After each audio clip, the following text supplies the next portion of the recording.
Hello, everybody. Hello, a very warm welcome to the Direct Air Capture Summit 2021, Day 2. And if you weren't with us yesterday, let me introduce myself. My name is Hannah Wise. I'm a journalist here in Switzerland, and it's my great pleasure to host the event with you all today. And I kind of wanted to start with a little personal story, so please humor me just for a couple of moments, because one of the things that I'm going to remember most of all from this summer, apart from actually managing to go on vacation this year, is the number of weather warnings I got on my mobile phone. So there I am on the beach, but I'm getting weather warnings from Switzerland talking about the flooding, the heavy rain, the storms. And at the same time on that beach, I'm getting weather warnings for a heat wave in Greece. 45, sometimes 47 degrees Celsius it was where I was staying. And of course, we all heard about the devastating wildfires. Removing carbon from our air can make a real impact.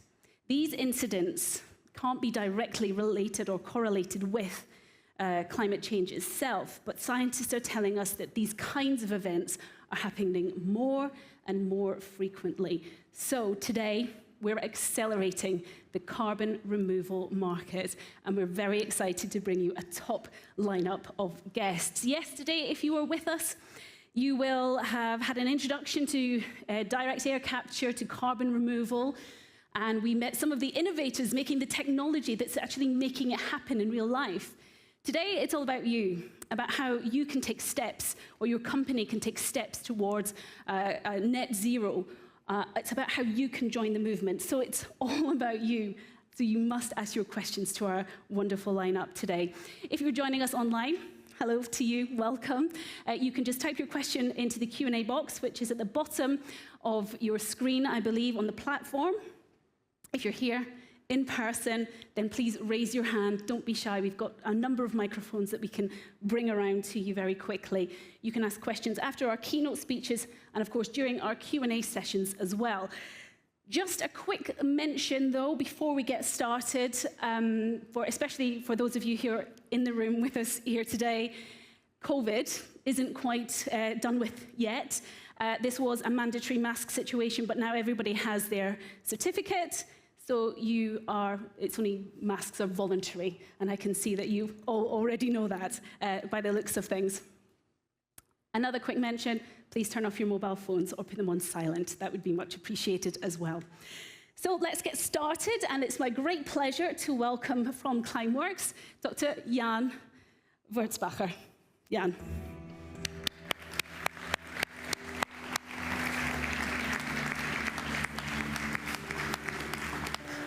It's so good to see real people, right? Thank you. Really very good. Well, a very warm welcome from my side as well. Welcome back for those of you who've been there yesterday. In the name of all Climeworkers, in the name of Climeworks, welcome to everyone who's joining remotely. Quite some numbers, I understand, today. And before we start and dive into the matter, into the depth, let's warm up. Let's warm up with some action. Let's capture some CO2 from the air. So I brought with me here a question for all of you. Let's assume we want to take CO2 out of the air. We are in a big room here. I wonder how many tons of CO2 could we get out of all the air in this whole room here? Just looking around, maybe you can think a second. Who thinks that that's about plus minus 1 ton that we could capture from here? Maybe you can lift your arm. So, I'm in a minority here. Who thinks that we could do more? Who thinks you could do even something like 5 tons or more than 5 tons out of the whole area? I mean the whole area here, back there where we're living. Some hands there. Who thinks that is less than 1 ton? More hands. That's good. So I did a quick calculation before. To get 1 ton of CO2 out of the air, we need about 200 times the volume of this whole area here. So that's quite a lot. For 1 ton, 2 million cubic meters of air. That's what we need. Why am I telling this? Because in my view, this is the reason why capturing CO2 from the air is, to many people who've been tens of years in the field of engineering, of process engineering, it's not super intuitive. That doesn't mean it is hard. There is no physical reason why all of the several different companies that you've seen yesterday that are here today in the room won't be able to take a ton of CO2 out of the air for around $100 in the next 10 to 20 years. There's no physical reason against that. But it's a little bit against intuition.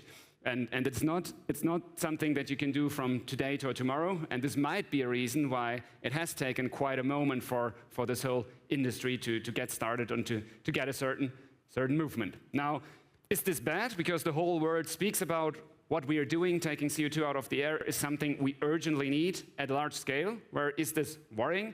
At least the really good thing is today here with us in this room, there are a couple of people, and yesterday we've heard several people representing two handful of companies who've dealt with this for at least 10, 15 years in the past.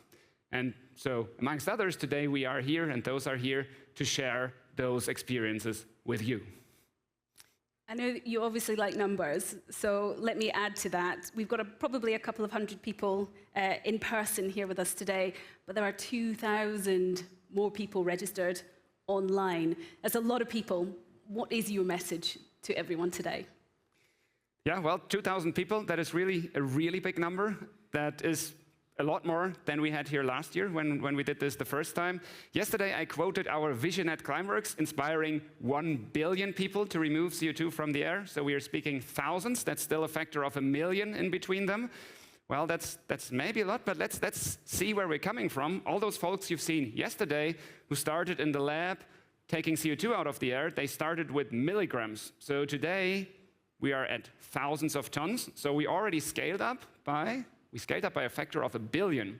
So we just have 1 million left to go to gigatons. Well, we are more than halfway through, and maybe it's funny that it's quite a similar ratio with the number of people here. So there's a lot of scale up to do, but, and now getting back to what is next today, there is another very important element that we need, and that is a market. We need market traction, we need to develop a market, and well, you will hear a lot of interesting insights today. We spoke about it a bit yesterday. We have very interesting speakers from corporates, from science, who have somehow taken action, who have done something in the last year, and who are in the process of building up a market for carbon removal in general, in particular, in many cases, including direct air capture, but many, many other methodologies as well. And what I want to encourage all of you, all of those who are listening remotely, be inspired by those who have been pioneering this over the last year. Have yourself inspired today, and in that sense, enjoy the afternoon or the morning on the other side of the ocean.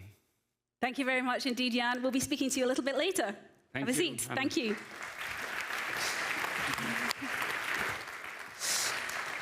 So, without further ado, let's get started. And it's my great pleasure to welcome world-renowned climate scientist, Professor Reto Knutti from ETH Zurich. Welcome to the stage.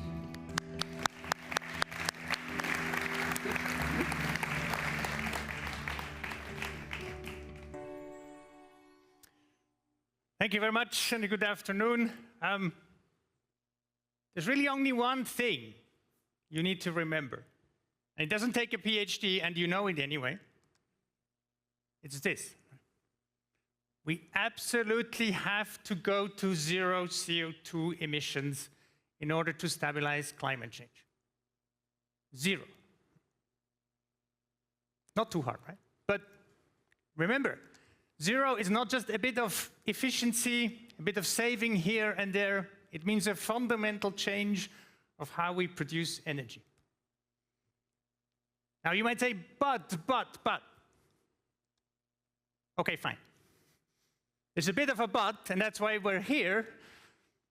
You can overspend a little and then take it back out of the atmosphere. Or if you have emissions that you cannot avoid, you can take them back out of the atmosphere in the same way as you can overspend a financial budget and then fix it later with all the problems and caveats. But I'm going to tell you why. Of course you know, but I'm going to tell it anyway because I've done it 100 times, 1,000 times, and we're going to do it probably another 1,000 times. If you look at the pictures from the last years, this is from 2018, the driest summer. In Switzerland, since we have measurements, okay, 2021 was a bit of an outlier. I apologize. I'm not responsible for the weather. You can look at pictures like this, wildfires in California, in Australia, but also in Southern Europe. Tropical storms like Ida just a few weeks ago here in Louisiana, and then later in New York City. But it's not just that, it's a whole generation of younger people and older people who go on the streets and say, hey, can we have a discussion about the future? So what's happening? Obviously what's happening is that temperatures are increasing. This is global temperature over the last 150 years, about 1.2 degrees warming globally, 2 degrees in Switzerland. This is not something that's normal. Humans are, to a very large extent, probably 100% responsible for the climate change we're seeing. And you can visualize this, I think, most nicely if you look at the records of CO2 and methane that we get from Antarctica. This is Dome Concordia station in Antarctica. You can drill a hole here, 3 kilometers down, and you can reconstruct carbon dioxide concentration and methane concentrations over almost 1 million years. And this is how it looks, and you can see that climate has changed in the past for various reasons, orbital changes and so on, changes in the sun. But then what's happening at the very end, the last 100 years, is remarkable. There's really not much statistics you need to say this is unusual. We've increased CO2 in the atmosphere by 50% since pre-industrial. For methane, even more so. And of course, we know the reasons why it's getting warmer. And the reasons is pure physics. It's the same physics that works. If I let this go, it's going to fall down, not up. I won't make a mess now. This is the laws of physics in the computer. Thermodynamics, conservation of energy, angular momentum, and so on. This is a computer simulation of the climate. And you can see storms and fronts and so on. We're not telling this thing to make a storm. It just makes a storm because that's how fluid dynamics on the rotating sphere works.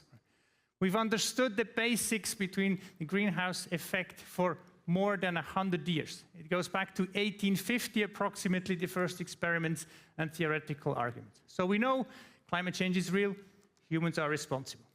The impacts are diverse, of course. Just briefly, we can make scenarios, projections, what if. This is a range of possible outcomes here from the previous IPCC report, but the new ones don't look much different.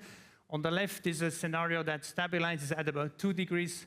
On the right, there's one that goes up to 4 or 5 degrees globally with much warmer temperatures over land. You can downscale that, and then you get to what you just mentioned in the introduction, the warnings about hot temperatures, extreme temperatures. This is the number of days exceeding 30 degrees peak temperature, something that didn't quite exist a few decades ago. In the left scenario, we have something like 15, 20 days per season exceeding 30 degrees. In the right case, we have 40 or 50 of those. So heat is a problem. Drought is a problem. The summers are getting drier. This is from Zurich, not far from here. Agriculture, of course, suffers. Heavy precipitation is a problem. This is the kind of the nice, friendly picture. My son here on the Lake of Thun. That's just a sidewalk that's underwater. You've seen the pictures in Germany. Of course, many people dying and billions and billions and billions of damage from natural, or in this case, not just natural disasters, but large part of it being anthropogenic. So heavy precipitation is increasing. And finally, of course, glaciers are melting. The snow levels are rising. This is a simulation of the Aletsch Glacier in a high inundation scenario. And you can see that by the end of the century, even the largest and longest glaciers will probably be gone. Right? Of course, there are other things that are melting, Greenland and Antarctica. And there's a lot of ice and water stored in those. So we're talking about sea level rise of potentially 1 meter or more than 1 meter by the end of the century. We know a lot about climate, we know a lot about impacts, but also I want to stress that the things we simulate are complicated. Not just the impacts, but also the climate itself. This is a simulation of the weather that you get on your mobile phone every morning from Meteo Swiss here. And you can see the blue band, bluish shading is rainfall. You could also look at the radar this summer. You've seen it many times. It's really, really complicated. And we can simulate this for tomorrow, but not for a century globally.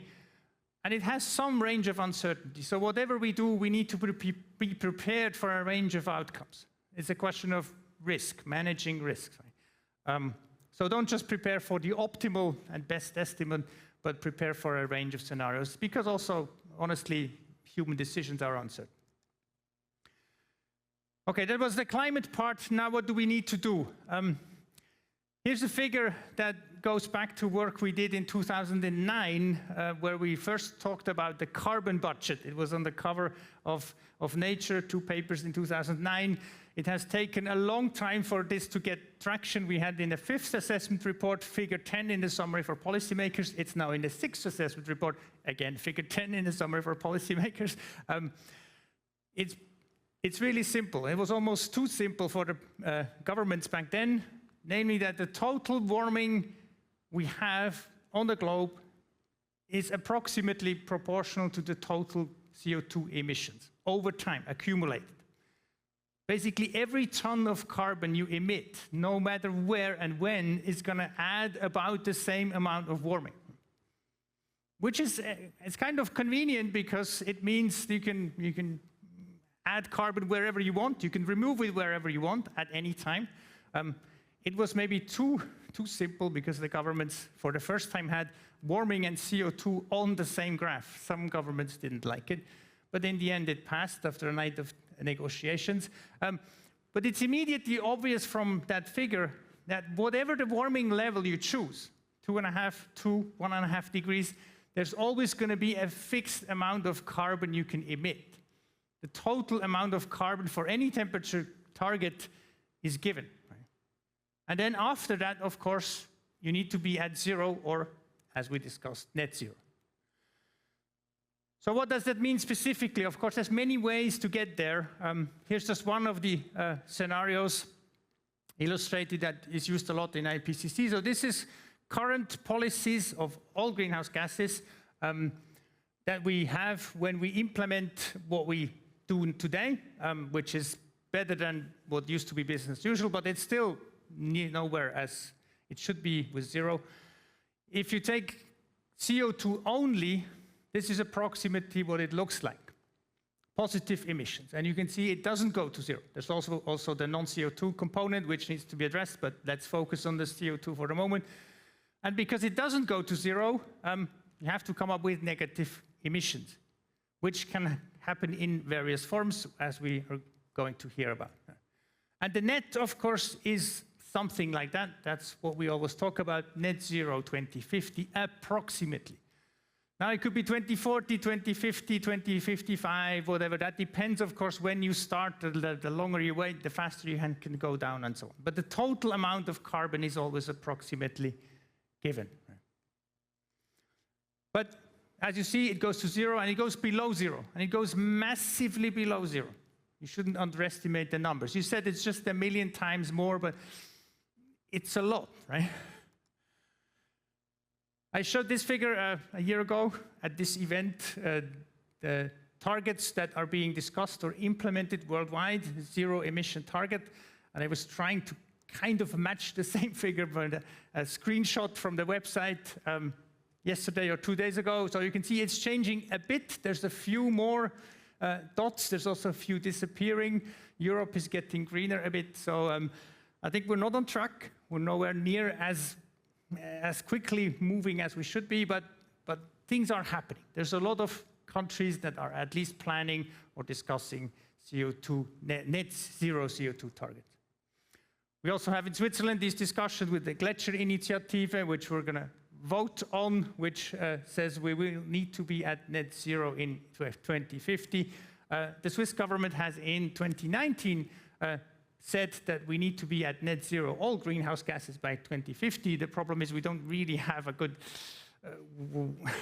handle on how we're going to do that. We rejected the revised CO2 law in June, so we're back at not square one, but maybe two to figure it out. Where are the emissions? The emissions are in many places, of course. This is for Switzerland. If you're abroad, then the power sector, or electricity generation, is a big part, which is not in Switzerland. This is all greenhouse gases in Switzerland, including air travel.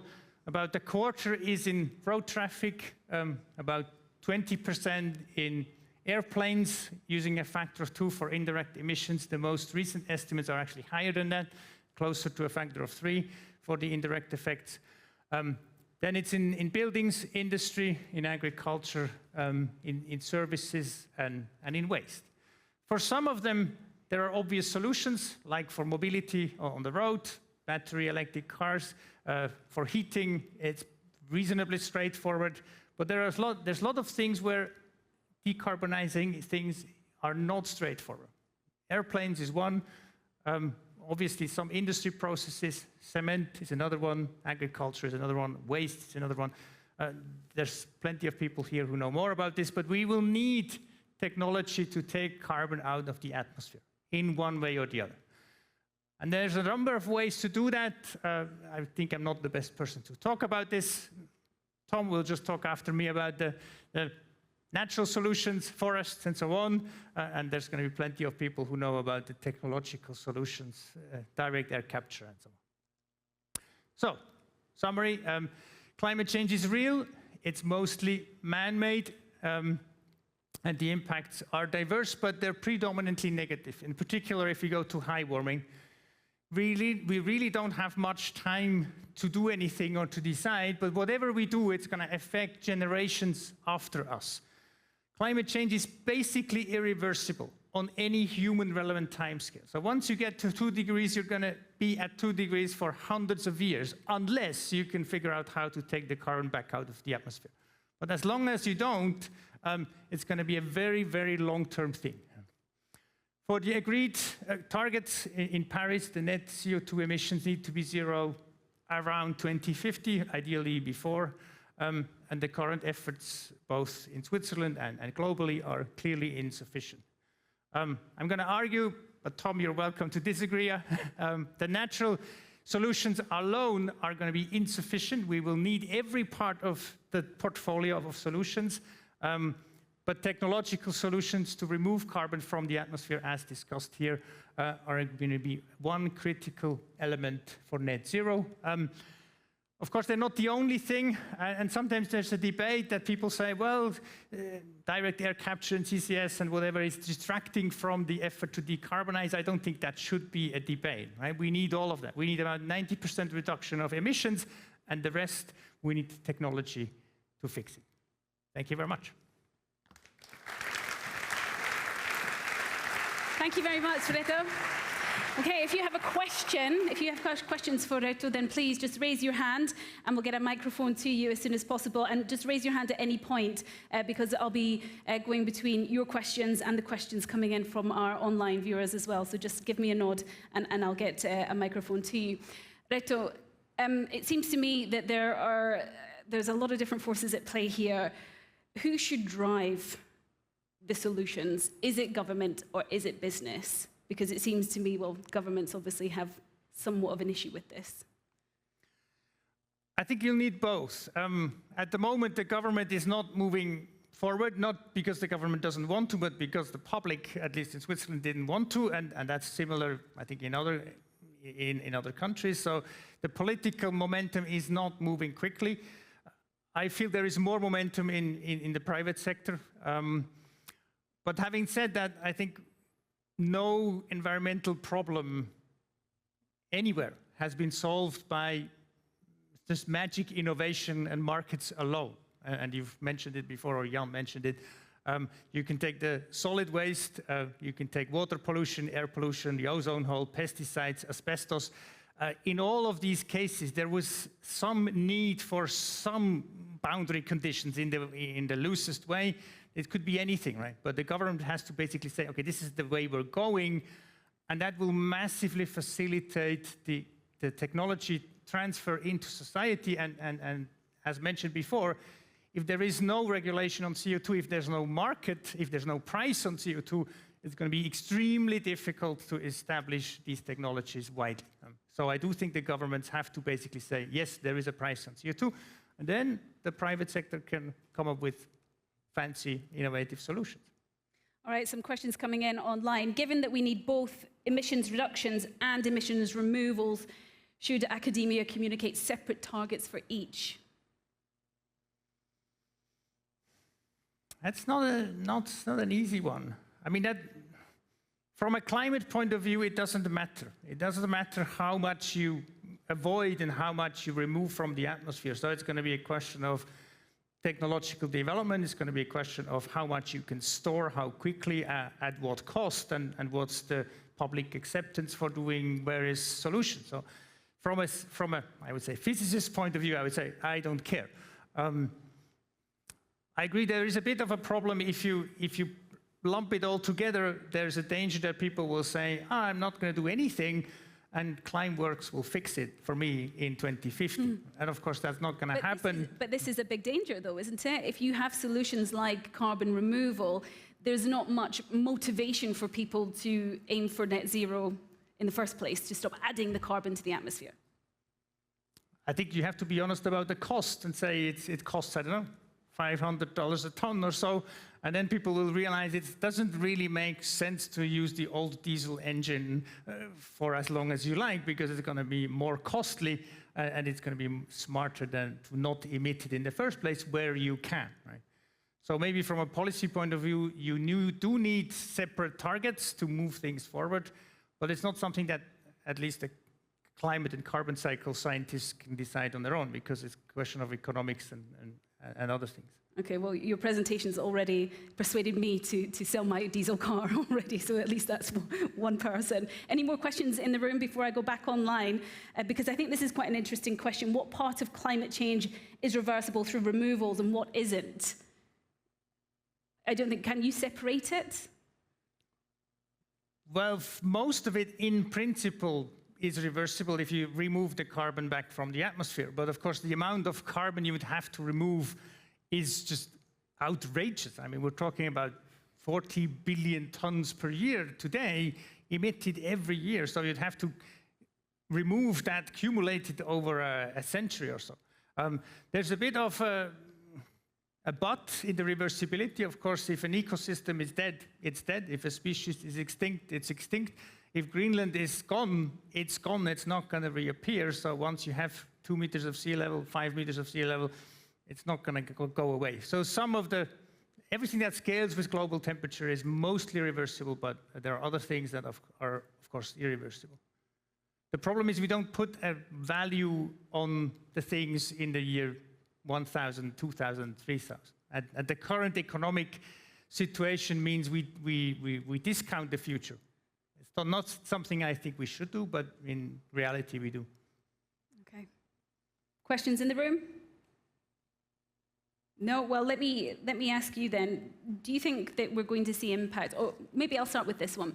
I was most struck by your glacier retreating image, and I wonder, if we do manage to make huge steps forward in this, is it possible that we go from stopping climate change to actually reversing it? Is that a step too far to think about yet? Well, in principle, yes. If you drive atmospheric CO2 back to pre-industrial levels, at some point temperatures are going to go back to pre-industrial, and at some point the glaciers are going to grow again. But it's going to take, in the cases of glaciers, it's going to take a very, very long time. So we're talking about centuries again before these things come back. But will we see impact if we actually do start to make these changes? Do you think that we'll see impact in our climate within our lifetimes? And I use that very loosely. Yes, I mean, the scenarios separate within the time frame of, say, 20 years or so. So if we do aggressive mitigation and sequestration starting today, we'll see a measurable impact in maybe 20 years from now. So it's going to take some time, which is a problem. Of course, if you invest money in the stock market and you want return tomorrow, then it's not attractive if the things only play out in 20 years from now. So it's really an investment in the next generation and the generation after that. Which sectors are most difficult to address this within? I assume it's things like vehicles, although I guess on the flip side that a lot of progress has been made there. But where do you see the most difficulty? Well, the smaller cars are quite obvious, electric cars. Hydrogen is an option for bigger vehicles, but also we're seeing electric options in large trucks now. Synthetic fuels are going to be useful for ships, for airplanes. You could also emit the carbon from the airplanes and then take it out from the atmosphere, as people are doing here. That's another option. Cement is difficult, and agriculture is definitely difficult, because even if you get rid of meat, there will be some emissions from agriculture, and we have to eat something. So there's going to be residual emissions that are almost impossible to avoid, and that's where these technologies and natural solutions come into play. All right, we have a question here at the back. Please stand up. Yes, thank you. Oh, sorry. Marco Mazzotti, TH Zurich. Reto, I would like to ask your view about the role of Switzerland in the global efforts towards counteracting climate change. Thank you very much. Switzerland is a small country, and that's always used, not always, often used as an argument for not doing much. What if Switzerland does something and all the others don't? Obviously, if we're the only ones, then it makes no sense, because we're not going to solve it alone. But I think that's not a good argument. It's the same argument as if I say, I'm not going to pay taxes because my contribution to the Swiss taxes is so small, it doesn't matter. Sure, but still the tax office is going to come back and say, please, not just please, they will insist, right? The United Nations knows this principle, and they've known it for more than 20 years, of this common but differentiated responsibility. And I think it's actually quite nice. Right? It says common because everybody needs to contribute, whether small or large. Of course, every single person is small, so we all need to do our share. And differentiated has two components. It has the component that those who emit more, they have to do more. The polluter pays. It's the most common principle in environmental problems that we have. But it also has this element of capacity to pay, right? And that's the principle of tax progression that at least most countries have. If you make more money, you're not just paying more taxes proportionally, but over proportionally, right? Because you can. Because it's fair that those who have most, they contribute most. And I think that's the role of the Western countries and Switzerland, because we have more technology, more money, more educated people than most other countries. If we say we can't figure out how to do that, it's going to be very difficult to convince others to do that. And I think it actually as an opportunity. Our colleague Kostas Boulouchos, I think, mentioned this example of the ladder. He said we have to pick the low-hanging fruit first. And if they're too high up, you need a ladder. And the first one to build a ladder, he can not just get higher up, but he can also sell the ladder. I think that's the role of Switzerland. We have a question at the front here, but I do actually have one related question just to that. What is your preferred government policy approach to reducing emissions? Carbon tax, carbon take-back obligation, or are there other options?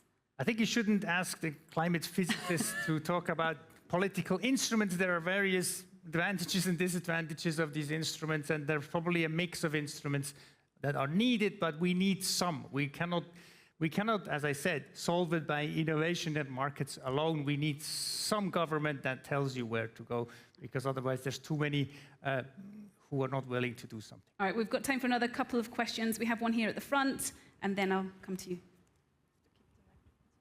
Yes, thank you. Axel Michaelova from Perspectives and the University of Zurich. My question relates to the exchange rates between the different greenhouse gases. We know that CO2 is only a part of the problem. The other gases, they have difficulty of being removed, and we have seen some scientific debate about the exchange rate, for example, between methane and CO2, and some people saying, well, if you reduce methane a bit, then it's like a removal. What do you think about these, what is called global warming potential star approaches, and would these make any relevant difference to the strategies? I think that would require an hour at least discussion. So there are some gases like methane that get removed from the atmosphere, so you don't really have to go to zero for methane emissions. If you stabilize emissions, then the forcing and therefore the climate contribution will stabilize as well. So you could potentially afford to be at some low level of emissions for a long time. Whatever you do, how you weigh one versus the other has to make some choices, and usually it's a question of time preference. It's a question of how do you aggregate the effects over centuries when one thing is a short term and one is a very long term. And that's not a physics question alone, it's a question of how do you value the future. And there's various approaches out there, which I guess you know more about it than I do. Do you promise me that your question is really quick? Because we're out of time. Promise me. Thank you. Go for it. This is the last one. Amanda Grannas from AFRI Switzerland. Hello. My question comes a bit back to this policy side, unfortunately. Do you see that some type of punishment or putting more tax or higher price on the individual's behavior would be enough to impact or reduce the carbon or the global warming enough? Well, I think if the price is high enough, then it would have an impact. The problem is that putting a tax on something is the most unwanted things you could potentially do, and it's going to be probably quite difficult to convince the public that they should be paying more. We've seen it in the vote in June. If you say that the fuel price is going to increase, it's going to be incredibly unpopular to do that. So it's not just a question of what is efficient, but what is possible in a vote. There was another thing I was going to say. I forgot. That's okay. We've run out of time anyway. That was very opportune. Thank you very much, ladies and gentlemen. Reto Knutti. Okay, well, as Reto explained, that yes, we are going to move a little bit into what we call nature-based solutions, things like reforestation. And for this part of the conversation, I'm delighted to welcome a man named or dubbed the Steve Jobs of ecology, so no pressure. Please welcome Dr. Tom Crowther. Thank you.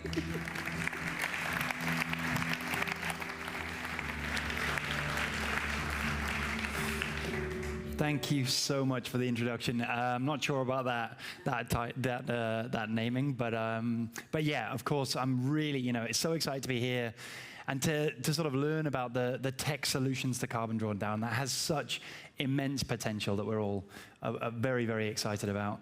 And I think I'd start by wholeheartedly agreeing with Reto that certainly nature isn't going to do this alone, and we are undoubtedly going to be needing thousands of solutions to limit emissions and to draw down carbon from the atmosphere. And I've been incredibly excited in recent months to be working a lot with Christoph and the Climeworks team to think about how we align this messaging around the combined need for multiple approaches, particularly combining nature and tech in this fight against climate change, because we are going to need all these combination of approaches. And obviously, I'll be talking about the nature side today, because that's what we study in our lab at ETH Zurich. We study the fungi and bacteria and plants that essentially form ecosystems that lock carbon away for many, many years within the biosphere if managed effectively. So the reason for the interest in nature is quite simple. This is a massive and powerful system. This is a beautiful NASA simulation that I always show. I've been showing it for too long now, but it's so beautiful that I have to show it. Showing carbon dioxide concentrations at the beginning of the year. And you see high concentrations at the start of the year, but as we tick on into spring and then summer, we see those red colors starting to fade. And that's caused by one thing, the emergence of leaves on trees. That simple ecological process transforms the carbon cycle every single year, and it's one of several massive ecological fluxes that balance one another out. Now, obviously, all of that carbon will be released back into the atmosphere a few months later when those leaves decompose, forming the cycle that regulates our climate. But given the massive power of this system, it's undoubtedly the case that managing these ecosystems effectively is among our brighter options in the fight against climate change. But until now, getting a handle on that potential has been very difficult because we've lacked a really quantitative understanding of the ecological perspective.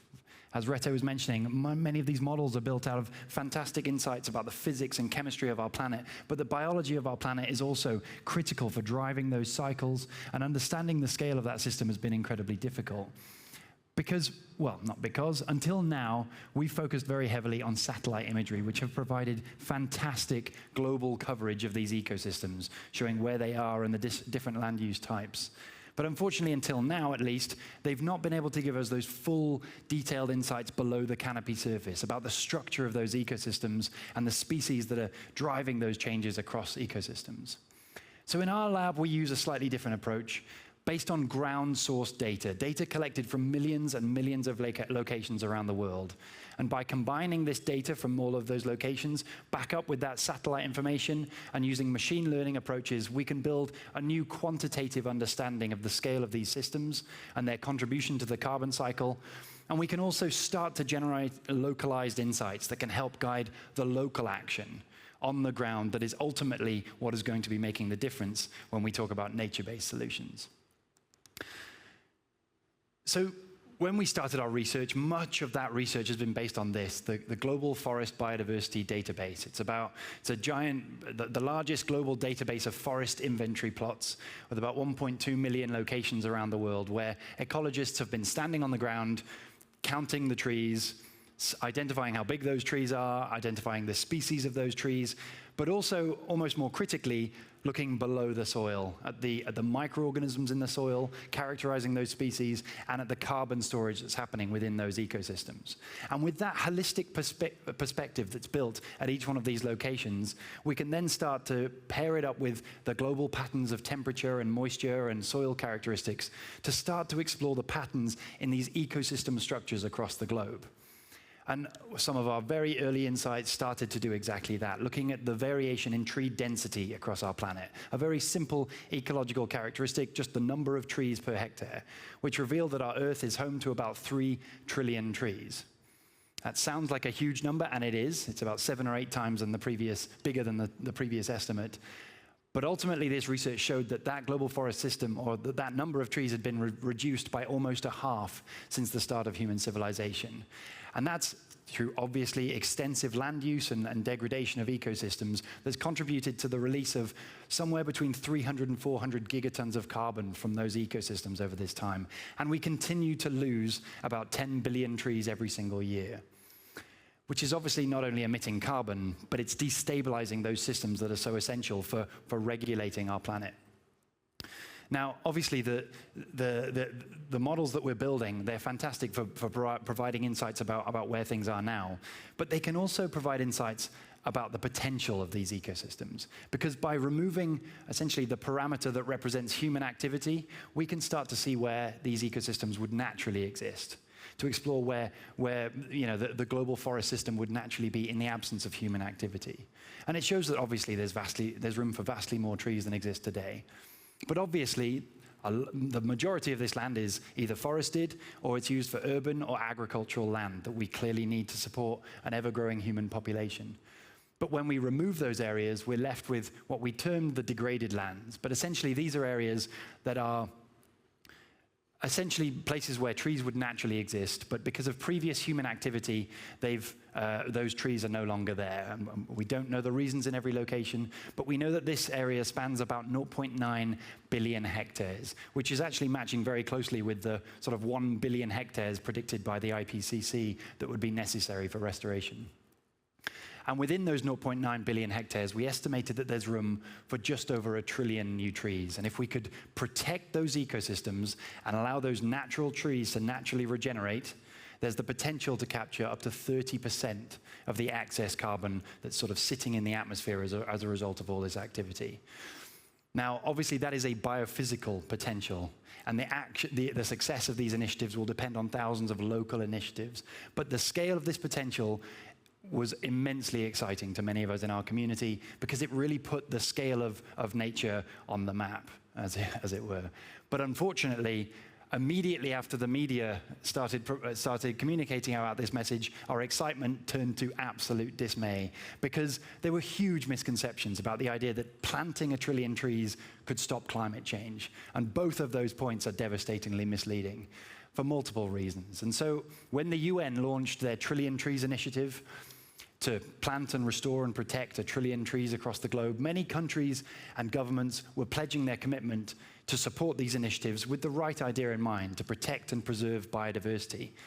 But many others saw it as an opportunity to greenwash, just to plant a load of trees and ignore the very real and urgent challenges of cutting emissions and protecting the ecosystems that we still have. Obviously, if we failed to do those things, this movement would be devastating for the climate change movement and for the biodiversity that still remains on our planet. Because unfortunately, until now, many of the tree planting initiatives that we've seen around the world look something like what we see on the right-hand side of the screen. Because it's simpler and easier to find a single fast-growing species and plant a blanket of that across the globe, across your area, coming at the expense of all other species in the region. Now, not only is this not a very sustainable option, because it means that any insect pest or climate stressor is going to kill all of those species, not just the ones that are more susceptible, but it's also devastating for the thousands of species that would naturally exist in those regions that are so necessary for an ecologically sustainable ecosystem. But it's also not making sense from an economic perspective. Because when we take that global database of forest inventories, we can see quite clearly that in the vast majority of cases, multi-species mixtures are much more productive than the single species comparisons. And that's because different species, as we know, use different strategies for capturing nutrients and light and water. And those different strategies mean that they can be much more successful as a whole in capturing and making use of those resources. And so when we look at the timber industry alone, we see it's approximately in the order of $600 billion per year, just in the production of timber and pulp and paper. That's ignoring the thousands of, I would argue, much more valuable ecosystem services that forests provide. But if we estimated through simulation, if we could convert the world's forests from their diverse natural state into monocultures of the single fastest growing species, even if we kept exactly the same number of trees, the productivity alone for the timber industry would mean a loss of over $300 billion per year. That obviously corresponds to a massive reduction in the carbon storage potential as well. So this idea of planting trees everywhere is fundamentally misguided. We cannot simply plant trees, a blanket of trees across the planet, and hope to save the world. In the vast majority of cases, nature-based solutions involves the protection of land, either existing ecosystems that already store a huge amount of carbon, but also the regenerating ecosystems. Because when you allow nature to do it, it'll go through the natural successional processes that will bring back healthy, diverse systems. But there is a very valuable role for tree planting, and it is local, to empower local economies and local well-being of people, where planting trees brings back soil fertility that can improve agricultural yields, or where it can revitalize ecosystems that were otherwise lost. And that is what we're seeing emerging all over the world, these initiatives to bring back nature for the people that depend on it. And that is the exact single key that we see across these thousands and thousands of initiatives. The best predictor of success are the projects that find the economic solution, or the solution that makes nature the most economically viable option for local communities. And now that might seem quite obvious, but that is exactly the challenge faced by these thousands of initiatives across the globe. And that is why we've built the online digital platform called Restore, to essentially share with those thousands of projects the ecological insights that can help overcome some of their challenges, and to connect and facilitate this movement. And as you can see from the picture, this isn't just about trees, it's not about planting trees, and it's not just about forests, it's about the grasslands, wetlands, peatlands, coral reefs, and every other ecosystem that's equally essential for life on Earth. And I don't just want to tell you about Restore. Ideally, I'm going to do a little dive into it. We haven't yet launched, but I'm going to give some initial insights into what Restore does. So this very grainy photograph is a picture of me meeting someone called Desta. Desta actually lives in Zurich, and he's the owner, or he founded what I argue is one of the best online coffee shops in Zurich. It's absolutely fantastic for any of you who love coffee out there. But Desta's not from Zurich. He's actually from Ethiopia, where he owns an agroforestry farm, which has fantastic impacts on local biodiversity and people. And his farm is one of the approximately 100,000 locations that you can now find if you go onto that Restore app and you search around the world. You'll ultimately be able to see the thousands of projects. And if you type in Desta's company name, or if you zoom into Ethiopia, you'll be able to see Desta's farm identified there where he's drawn around the region. Now, what you can obviously see immediately is the impact of human development all around that region. This is a region that depends heavily on coffee. It's the cafe region of Ethiopia, depends heavily on coffee plantations for economic incomes. And that means that's come at the expense of the natural forest that would naturally exist there. But as you zoom into Desta's farm, you can actually see that they are not removing the forest. In fact, quite the opposite. They are protecting the forest.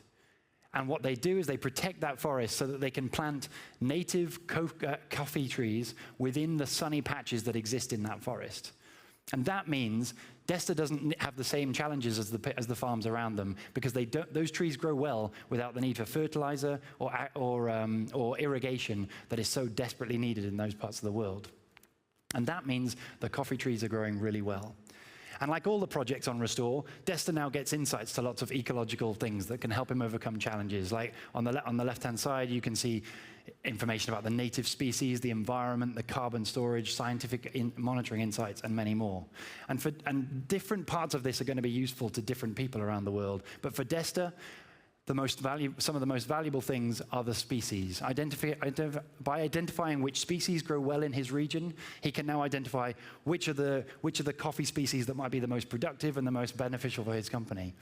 But even more valuable than that is the monitoring insights, because he can see how his land management efforts are impacting the carbon storage and the water storage that's happening within that land. And that's the kind of information that he needs to be able to learn from his previous efforts and make sort of informed decisions about future management. But by far the most valuable thing to Desta is that he's now got the visibility and connectivity to the rest of the network. So he is now visible to investors who might want to invest in his organization, or even more importantly, to his customers, because he can now show them on an iPad exactly where their coffee comes from. And that means those customers are then empowered to understand the impact of their decisions. They can see that they can choose a coffee that's going to have a more positive, beneficial impact on carbon storage than the Starbucks coffee next door. And that is the start of the decision-making that can have such a positive environmental impact. And that means that the economic side is booming for Desta, and that is being felt by the entire community in the region. And he's already starting to work with a local school who's also thinking about protecting a nearby area of forest, particularly to restore, to integrate the native species of coffee so that they can bring more economic value. And that is the kind of economic feedback that works so well within the natural system.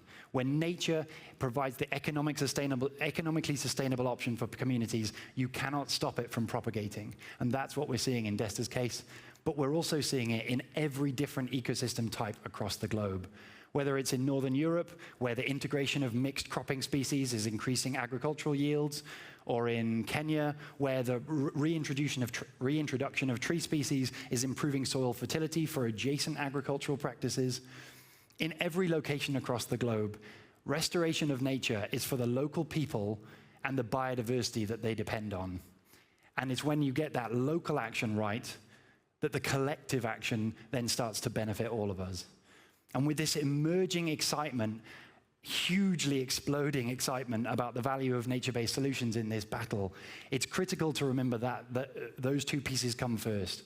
When you get the nature right and the people right, the carbon sequestration potential is then sustainable and huge. So I'll leave by finishing on the same point that I started on, because there's a lot of debate in my sphere around the value of different climate solutions, and particularly the idea that investing in one solution comes at the expense of investing in another. For me, this is an absolute fallacy, because climate change is far too big for us to be squabbling over solutions. We need every single solution right now. Just like a natural ecosystem needs thousands of species to survive, we need thousands of climate change solutions if we're going to have a chance in addressing this global threat. And it's only when we've got that real diversity of solutions that we have the greatest chance of success. Thank you very much.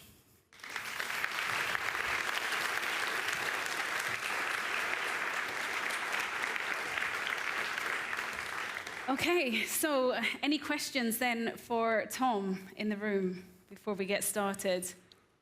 Because I wanted to ask a little bit more about Desta's situation. I mean, how quickly are you starting to see results in that? You know, from when you put it all online and you start to log all the data, and then it starts this kind of self-perpetuating system. How quick is that? Right now, Restore hasn't even launched, so it's very, very premature, preliminary.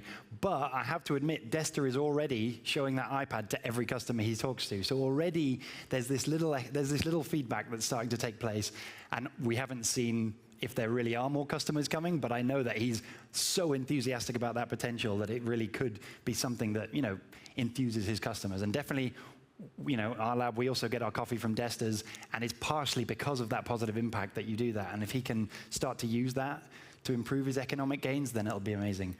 But the value of the platform has actually been felt by a number of projects already, just to identify which species are most sustainable in the region and which species are native. And if you're setting up a restoration project, it sounds so simple, but one of the biggest hurdles is identifying what grows here. And that's why so many projects come to that monoculture. They go, oh, cool, a pine tree grows here, I'll do that. And it's so essential to really get information about, there's 400 species that exist here. And so if you just plant a pine species, you're not really doing restoration. I don't believe any individual project is trying to destroy an ecosystem, but it's only when provided with that basic insights that they can really start to make those informed decisions. So it's starting. It's starting. Yeah. Okay, please stand a little bit forward, actually, because sure. our people watching at home can't always see everybody. Okay, so let's get some questions in. I see there's one in the audience. We'll come to you in just a moment. How do you account for increased incidence of forest fires in your modeling? I mean, this must be one of the biggest threats to the whole plan. Yeah, absolutely. Of course, we incorporate the probability of forest fires. We've got good maps of showing us where forest fires are most frequent, and we incorporate that into our models to predict ecosystems. But obviously, the increasing rate of those forest fires is leading to increased uncertainty in all of those predictions, as is the changes in carbon dioxide concentrations and climate as well. So it's one of the very most important factors, but it's contributing to that uncertainty that we're really trying to narrow down. Thank you. Okay, we have lots of questions in the room, so let's take right here on the left at the front, please. First of all, the microphone is coming your way.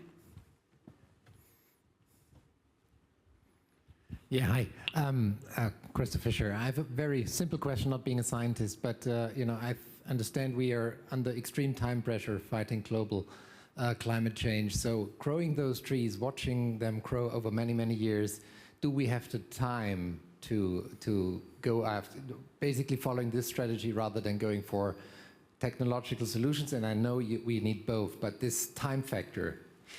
Well, I feel like the question necessitates the word rather, which you did use.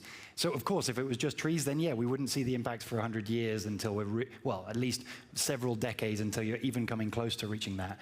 And in reality, that's not the biggest time challenge. The biggest time challenge is getting the world's communities to start doing it. So, of course, this is a long-term solution. But as I say, the real benefits are the local biodiversity and the people, and it's almost like a third tertiary benefit that you get the sustainable carbon capture, and it shouldn't be looked at the other way around.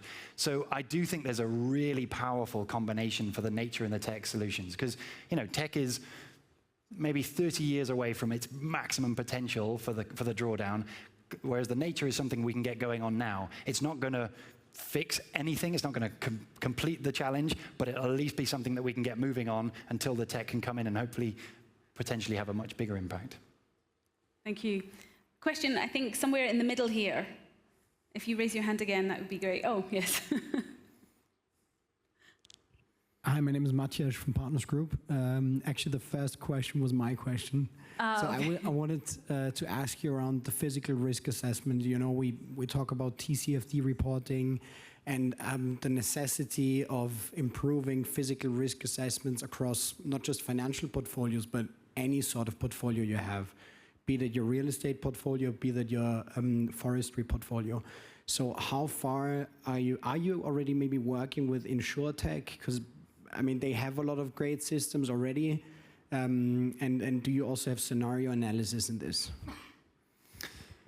Again, to sort of copy Reto's answer, I might not be the perfect person to ask about this as an ecologist, but there is obviously a very critical role for the assessment and evaluation of those projects. You know, across these thousands of projects, we're actively onboarding we want this to be available to everyone everywhere. That's the real value and potential of nature. And it means we're onboarding loads of spectacular projects like Desta's, but also thousands of really failing projects. We want those failing projects to start going in the right direction. And the assessment of those projects is an incredibly varied and challenging thing. We try to facilitate with anything that we can measure globally, because anything we provide, I want it to be equally available to a homeowner in Costa Rica who's restoring her garden to bring back whatever, you know, to get food, versus the massive WWF restoration project in Kenya.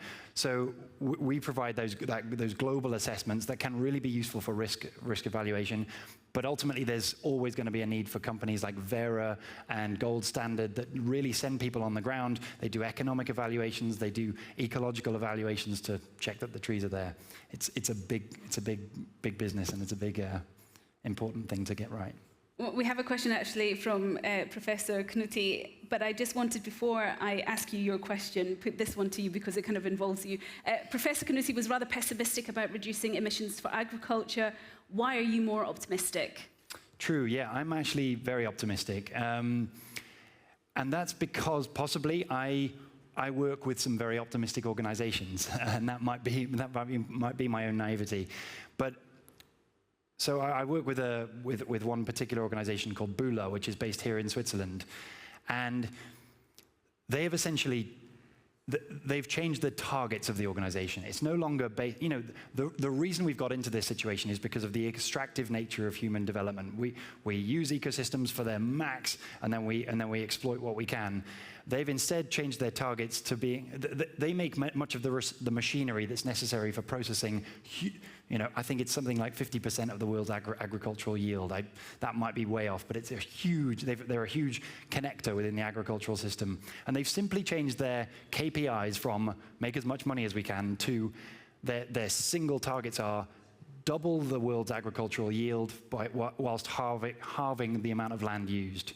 So even by having that as a KPI, and it filters down into the entire organization. Every single person needs to make decisions based on how we improve efficiency rather than how we maximize exploitation. And so even those subtle little changes are already starting to have really impressive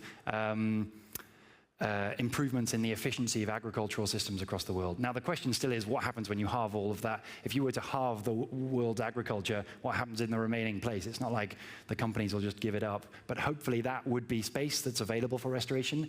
But even more importantly, there's huge avenues for improvement within agricultural systems. Obviously, we're seeing massive explosion of the local agroforestry and local holistic farming efforts, where we're seeing people integrating different crops to improve soil carbon sequestration. But we're even starting to see that in a larger scale with the idea of bringing back microbial diversity to soils, where you can really improve agricultural yields at a mass scale whilst also improving soil carbon sequestration. So I do see that there are avenues for exciting developments in the agricultural side of things, but it's obviously going to be a huge, huge challenge. Thank you. Professor Knutti, do you have a question? Yes, my microphone is still on. Thank you, Tom. Exciting presentation. The way we deal with this problem now partly is that we do a lot of accounting. We trade emissions, we sequester, we have targets, and it's all quantitative, for better or worse.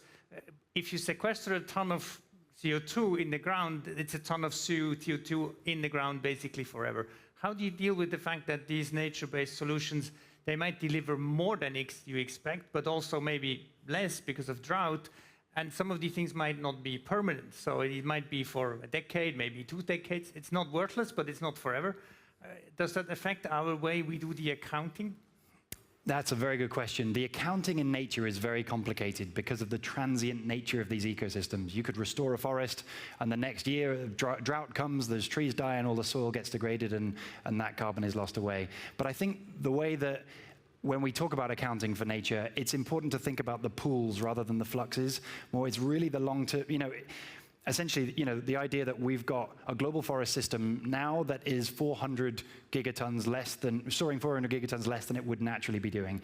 Therefore, if we could, regrow that entire forest system, theoretically, it should be able to sequester 200 to 400 gigatons more. Obviously, there will be changes in each of those sites, but it's the pool size that we're trying to collectively grow. So the dynamic changes in individual sites it adds confusion and complexity, but we're growing the pool size. And I must stress, the majority of that pool is in the soil, where carbon, if that ecosystem can be protected in the long run, carbon can stay for hundreds or even thousands of years if we build systems that can protect it.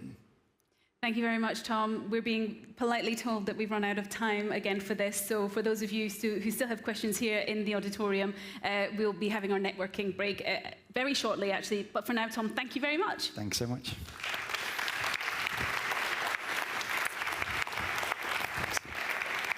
So, from nature-based solutions to more technology-based solutions, and we've got a couple of different outlooks for you now.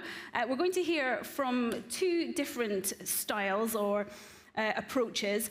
One is from Charm Industrial. It's a mixture of nature-based solutions and technologically based solutions. Climeworks, as you know, is direct air capture. We'll hear from Christoph in just a moment, but first let me welcome Peter Reinhardt, CEO of Charm Industrial. Please come on up. Thank you.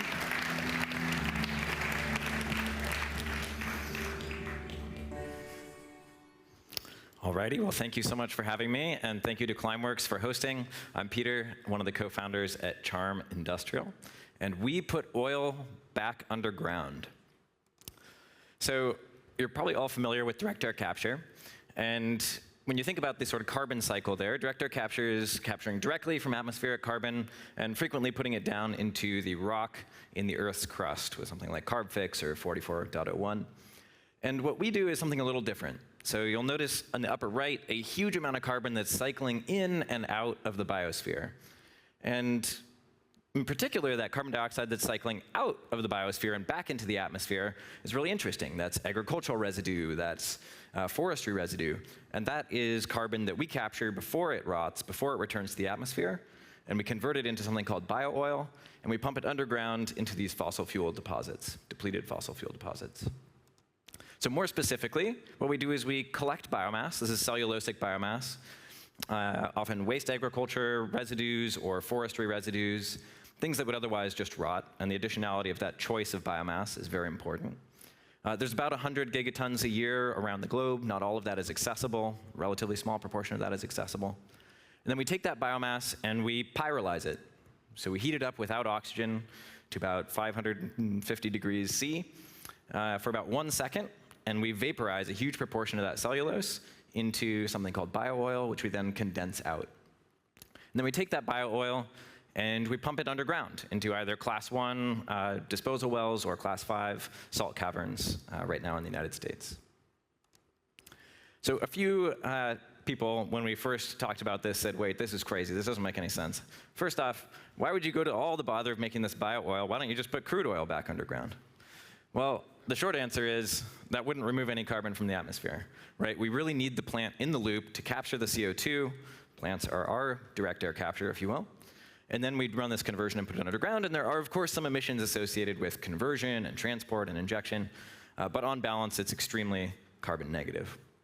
And the second question that people often ask is, why don't you just use the bio-oil as a fuel? Why are you pumping this valuable thing underground? And I would argue it is not actually that valuable. And the reason is that it's about 30% water and about 70% less energy than crude oil. And it also solidifies when it's stored, which you can imagine is quite a problem if it's a fuel. But this is actually a huge feature if you were trying to get it to store permanently underground, because you inject it, it actually sinks in place, and then it solidifies. It's wonderful. It's very permanent. So the short version here is that bio-oil's carbon value turns out to be much higher than its energy value. So again, we're collecting the biomass, we're pyrolyzing it, and we're injecting it deep underground. Now the question is there enough biomass? How much biomass is there in these additional waste streams of forestry residue and agricultural residue? And it's somewhere on the order of 10 to 20 gigatons globally. And it's very important that we select, again, that we select waste streams that would very clearly rot. So for example, in the United States, we grow a lot of corn. And in fact, there's about 400 megatons per year of corn stover.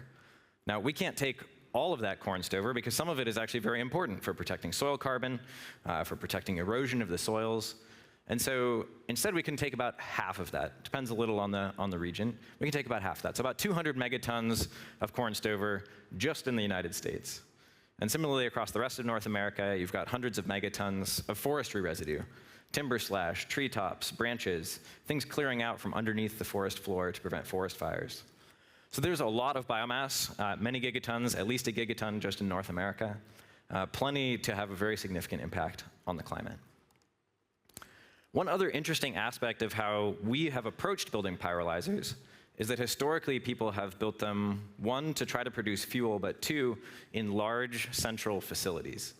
So these are 100 to 1,000 ton per day dry biomass facilities. And there's a funny thing that happens when you build a facility, which is the moment you push the green button to turn it on, the price of biomass in the nearby vicinity doubles. That's because the farmers know you're not going anywhere.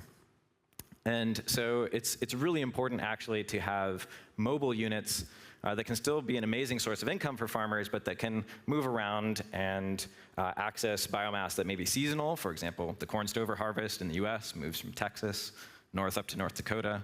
The wheat straw harvest does the same. In the winter, you've got timber slash.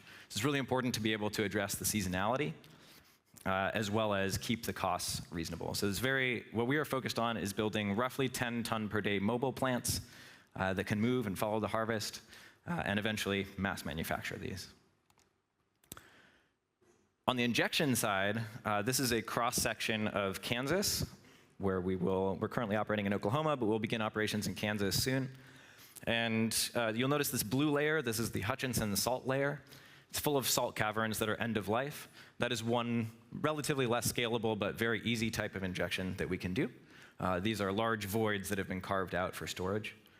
The other type of injection we can do is this green layer is the Arbuckle Formation. It's a sedimentary layer that in many places is a depleted oil field. High porosity, very permeable, and we can inject via a Class 1 disposal well into these kinds of formations. We're really excited about all of the attention that this has gotten over the last year and a half. My co-founder, Sean, had the idea for bio-oil sequestration just 18 months ago. And we applied to the programs at Stripe and Shopify and Microsoft, went through very rigorous scientific reviews with all of them, and have been very grateful for the support that's come from those 3 buyers as well as others. Carbon Plan also did a very rigorous analysis. And then about 10 months after Sean's initial idea, we completed our first demonstration injection in Oklahoma in January of this year. This is a picture of my co-founder Sean at a transload facility in Oklahoma City and at our injection site on the right. You'll notice that the rail yard worker actually has a charm sticker on the side of his hard hat. The rail yard was incredibly excited to be participating in what they perceive to be the future economy. And this is in a very traditional oil and gas part of the world and community. So really exciting kind of transformation, I think, that can come to these kinds of communities. We've removed just over 1,400 tons of CO2 so far this year that we've announced. I'm excited to announce more soon. Initially with delivering Stripes, 416 tons by March of this year, and we just about a week and a half ago announced delivering 1,000 tons for Shopify. We're really excited about the progress that we've made on scaling this up. And obviously a long ways to go. 1,400 tons is a drop in the bucket compared to the problem that needs to be solved. When we look at the cost curve, today we're operating around $600 a ton. And as you can see, over time, we think we can get that down to about $50 a ton. You'll notice that the this is the x-axis here is the total number of pyrolyzers deployed. That's the core unit of economics for us. And you'll notice that the orange bar really dominates here.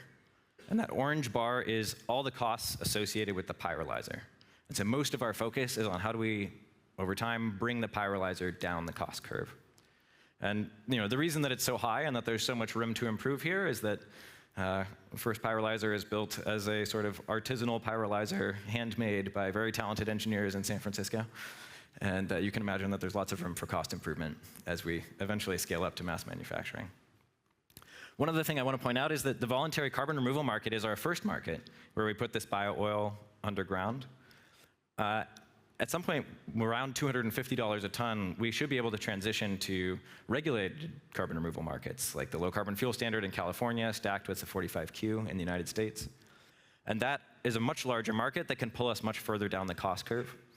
And around $50 to or around $80 a ton CO2, we actually are able, in certain geographies, to compete with natural gas, specifically for industrial processes like steel manufacturing. And so at scale, that's actually helping decarbonize the industrial sector with steam-reformed bio-oil is something that we're incredibly excited about. So I'll wrap up. You can help us accelerate carbon removal. There are two things that are really important for us to get right to really come down this cost curve. The first is regulation and standards that recognize the removal of CO2 equivalent, not just the molecule CO2. This is really important for recognizing bio-oil in 45Q and LCFS. And then second, as all direct air capture and carbon removal startups, we need to come down the cost curve, and to do that requires scale. So ask that all of you who are running companies or have the opportunity to contribute to removing carbon as an early buyer, it would be amazing if you wanted to step up and make a purchase. So with that, thank you so much for having me, and I'm excited to welcome Christoph from Climeworks.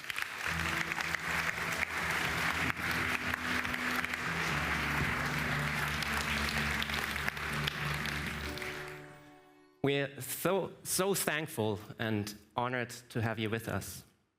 Hey, I'm really inspired by the amount of people that are joining us today, more than 2,000 people.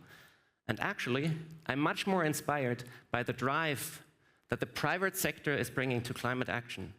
Just yesterday, we learned that almost 2,000 companies globally committed to net zero targets, forming almost 70% of global economy. And guess what? Many of those companies are here with us today, and that's really an amazing platform to accelerate the CO2 removal industry.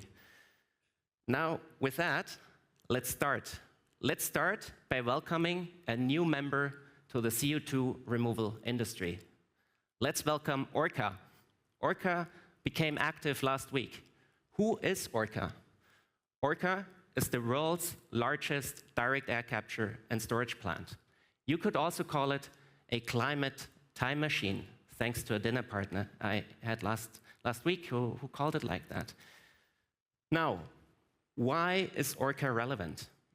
Every molecule of CO2 that Orca is taking from the atmosphere and providing it for permanent underground storage will not contribute to global warming tomorrow. This is immediate and real climate action.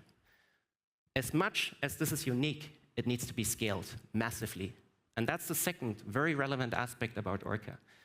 It is the most secure and advanced platform to scale direct air capture. You have to imagine, we are operating Orca day in and day out. And based on those learnings, based on those operations, we're learning. And with those learnings, we can scale. Now, since many of you, or probably many of you, haven't been with us last week, let me share a little anecdote. Actually, it happened that last week, for the first time, I saw this plant, thanks to COVID. It was an amazing moment to see that plant. Like, Jan and I were doing that for 14 years. It was amazing to see to go from milligrams to 4,000 tons per year capacity. But there was one moment, and we can't hide, we are engineers, that was even more fascinating. It was after the event was over. Jan and I went inside the plant to the control room, and the engineers turned the plant on, and we looked to a screen, to the control room screen, where we can see the CO2 flow sensor measuring how much CO2 Orca is sending to storage. And we were very excited to see a number.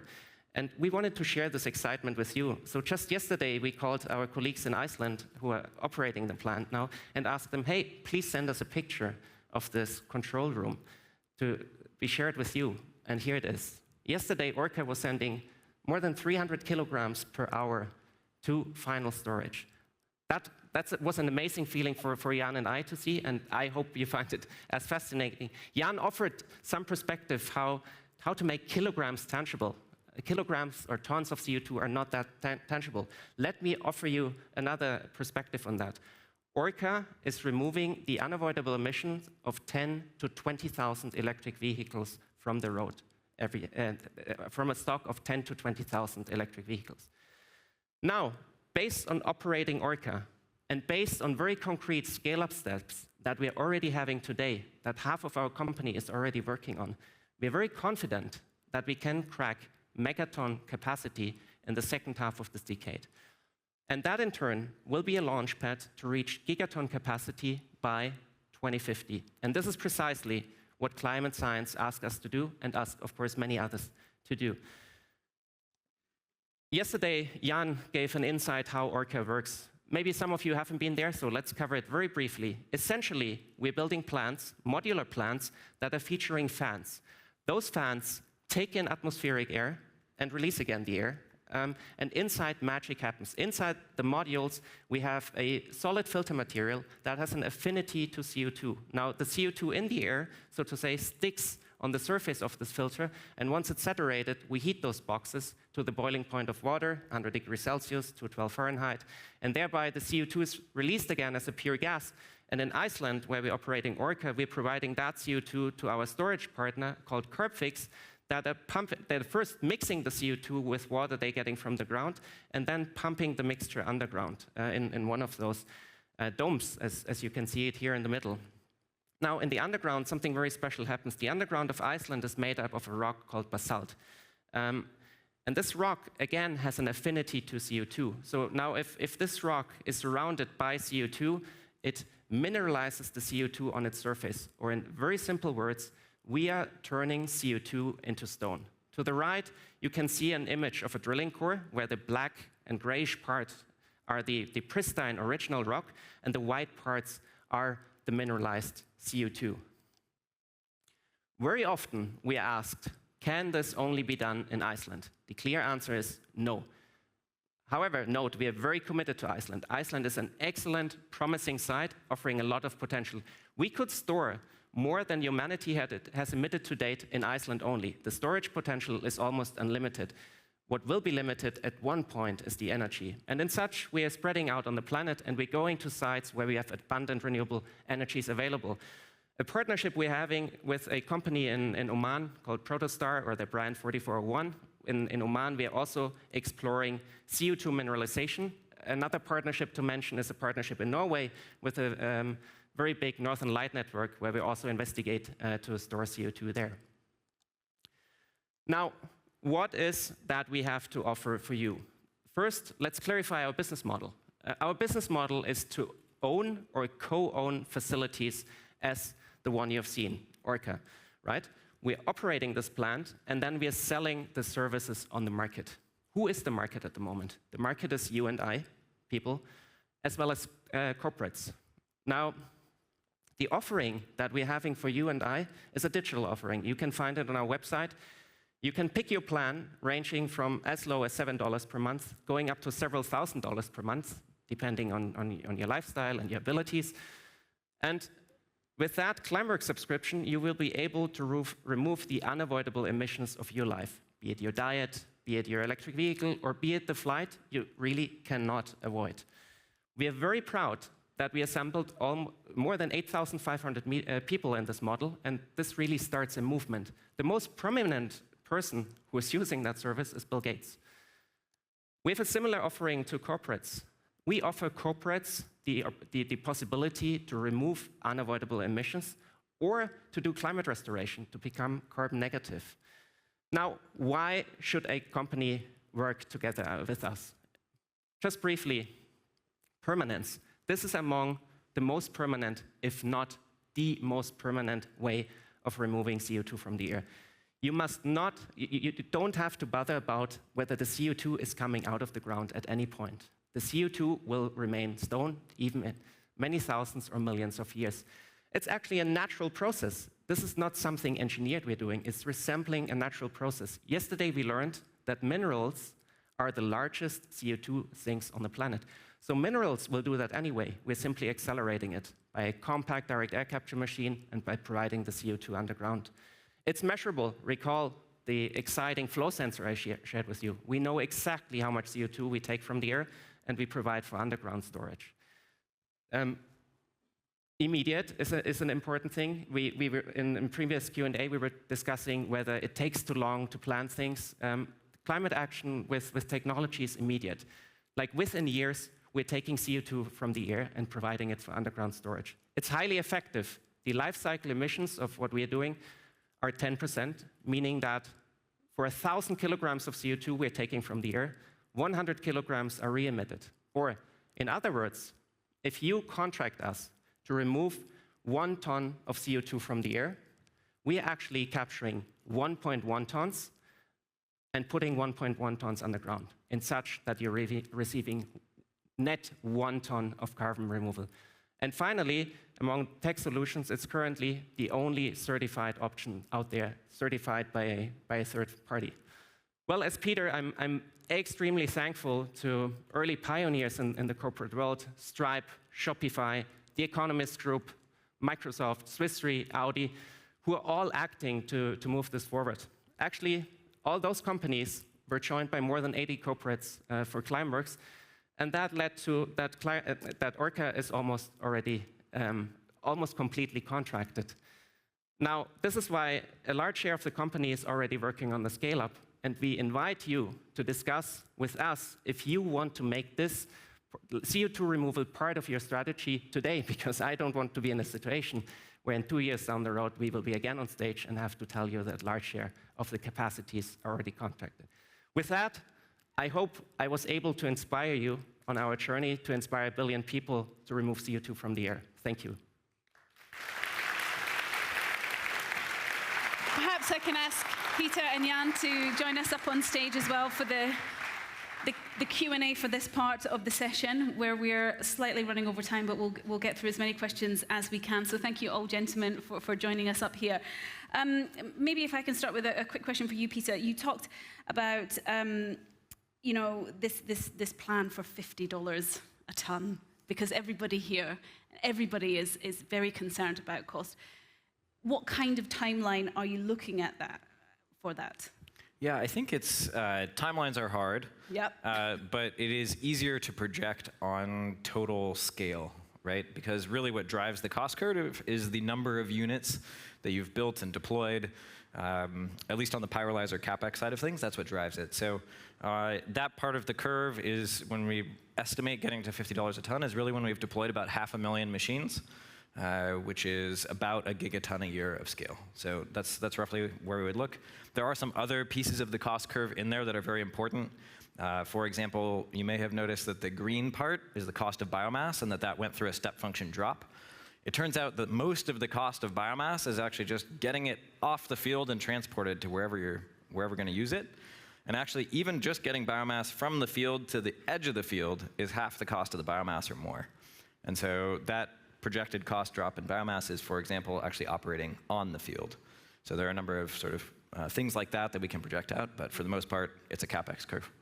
And when we talk about cost, Christoph, Jan, we have to really consider it in connection with permanence. Why is that? Well, let's think of a solution that is storing the CO2, say, for 10,000, 100,000, millions of years. And then let's think of one where you would rather need to redo something every 10 years, every 20 years. Then that's certainly something that needs to be factored in. And I think some people are, more approaches are doing that now. Then we can argue about discount factors. What about if you need to redo this in 200 years? Maybe the discount rate will be quite high. So there's not a lot attached to it. But it's really about an apples comparison that we need to do there. Okay. Just step forward, gentlemen, actually, because we can't all see you when you're standing so far back. Is there any questions from our audience here in the room? No? Okay, well, let me just continue then. And can I perhaps ask about this permanence then that, that we've talked about? You, Peter, gave some very descriptive outlines of where you can actually store this. How permanent is that? And how do we know that it's permanent? So the nice thing about bio-oil is that it is quite dense. So it has a density of about 1.2 kilograms per liter as compared to water, which is about 1. And so what that means is that when we inject into these formations, usually these formations are full of water today. And that density of that bio-oil means that it's going to actually sink in formation. So we know, therefore, that it's not going to come back naturally to the surface. Okay. Obviously, Climeworks solves this with CarbFix and sort of mineralization underground. But if it was just going to remain a gas, that could be an issue. But because we know it's going to sink, we know the physics are that it's going to stay in place.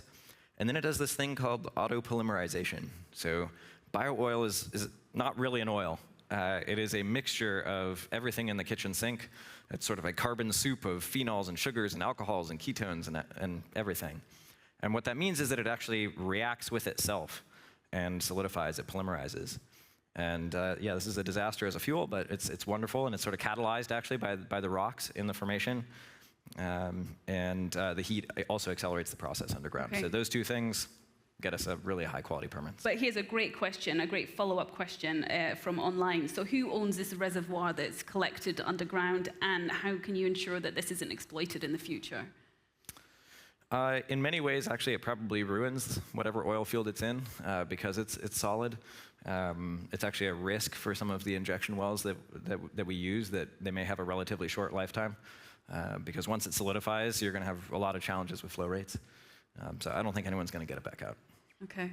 Christoph, Jan? Well, sharing is caring.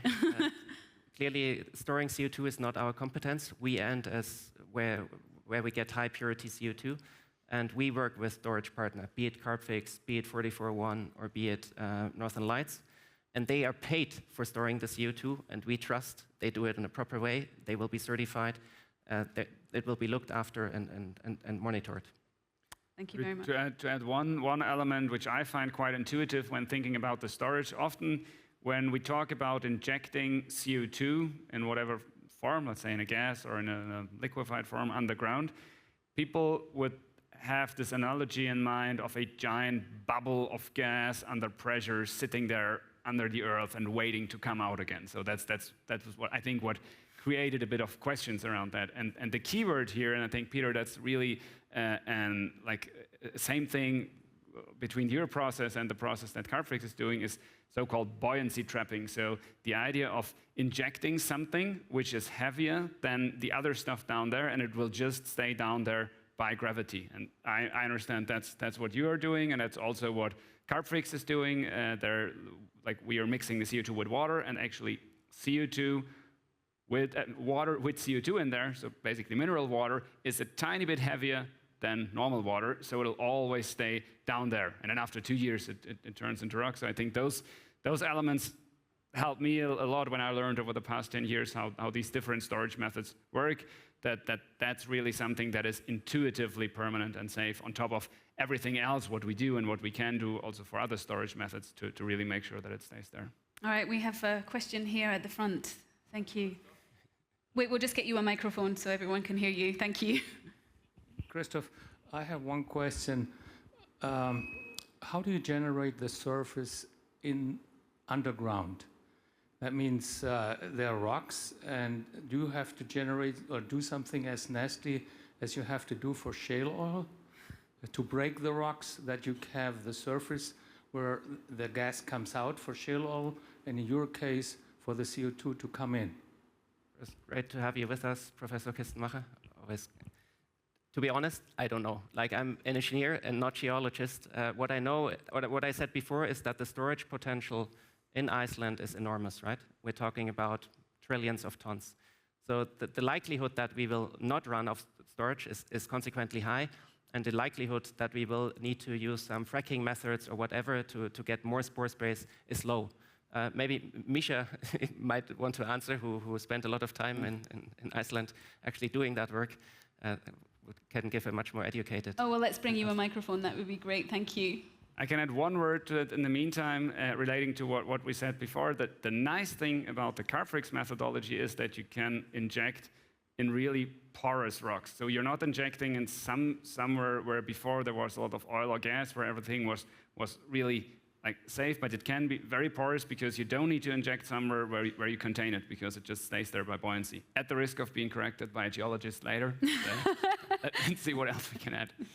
So the simple answer to that is the porosity was created when the magma erupted. It erupted under ice or water. And then when you have a very hot thing meeting ice and water, you have boiling and bubbling and the solidification that takes place in seconds. And that kind of conserves huge pores. And that material is called scoria. And you always have it on top of the lava flow and at the bottom, because when it's moving, it's crumbling. So we have 2 layers for each eruption. That is a perfect aquifer with perfect pores. Thank you very much indeed, Mischa. We have a question here. Thank you. Hello, Nicholas Eisenberger, Global Thermostat. First of all, Peter, congratulations on getting to market in months. Yeah. Thousands of tons. Really impressive, inspiring story. In a pandemic. Really great. I love what you guys are doing. And Christoph and Jan, congratulations again on Orca, and also for bringing us all together. This is just really historic and wonderful to see. I had a question about your, I guess, tagline, at least that's the impression I'm taking away, of inspiring 1 billion people to do carbon removal. Can you tell us a little bit about how you came up with that? I know you're obviously interested in, sort of corporate engagement, but you really focused in on the people. What was the story behind that? All right, thanks, Nicholas, for the question. Well, what we figured out is the following. In 2017, we started operation of a sizable plant in Switzerland, delivering CO2 to a greenhouse and to the Coca-Cola company for beverage carbonation. And this plant is somewhere in the range of 900 tons of CO2 capacity per year. And what we figured out is that the impact this plant has is much more than those 900 tons per year. The impact it has, it's inspiring. It's inspiring policymakers, it's inspiring decision makers at corporates, it's inspiring investors. Like before COVID, we were bringing hundreds of people every year to that plant. And we thought, like, this inspiration is something very important, especially given the size of our industry today, which is tiny. So in such, we made it our vision to inspire people and to share this message, bring it out to inspire you, inspire policymaker, inspire the supply chain for this crucial industry, inspire the off-takers, inspire the investors to really get this momentum going. So that is as the evolvement from an engineering firm capturing tons of CO2 to inspiring people. Thank you very much. I'm going to leave the last question to online, because the rest of the questions in the room can continue during our networking break. Peter, for you, what is the risk to local biodiversity of removing the biomass? Because obviously a lot of insects rely on this rotting material. Yeah, so what biomass can be sustainably used really depends on the environment that it's being pulled from. So I'll give you 2 examples. One, as mentioned earlier with corn stover, you can only take about 50% of it. The other 50%, studies have shown, is really important to actually leave on the field to prevent soil erosion, to ensure that the carbon in the soil actually remains there. Now, the 50% is a rule of thumb. It varies by soil, it varies by region and climate and so on. But we can only take a portion of it to ensure that exactly that is true. Another example is with forestry residue. In California, we have huge wildfires that are raging, partly because we don't have frequent fires that clear out the underbrush. One way to manage that forest is to remove that underbrush, thin and keep these forests healthier. And that actually keeps the forest healthy if we remove that and do something with it. The problem is we have nothing to do with it right now. And so this is a pathway by which we could use the forest thinning, we could use that underbrush to actually create carbon removal. And that actually would lead to a healthier ecosystem. All right, well, we'll leave it there. Thank you very much indeed, gentlemen. Thank you. Thank you.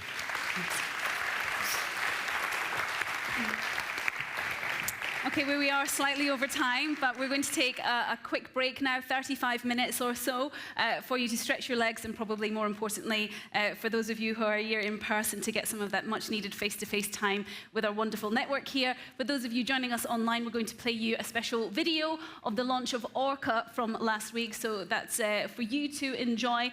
And after the break, we'll be talking to some of the success stories behind carbon removal. We're very much looking forward to that. Thank you very much.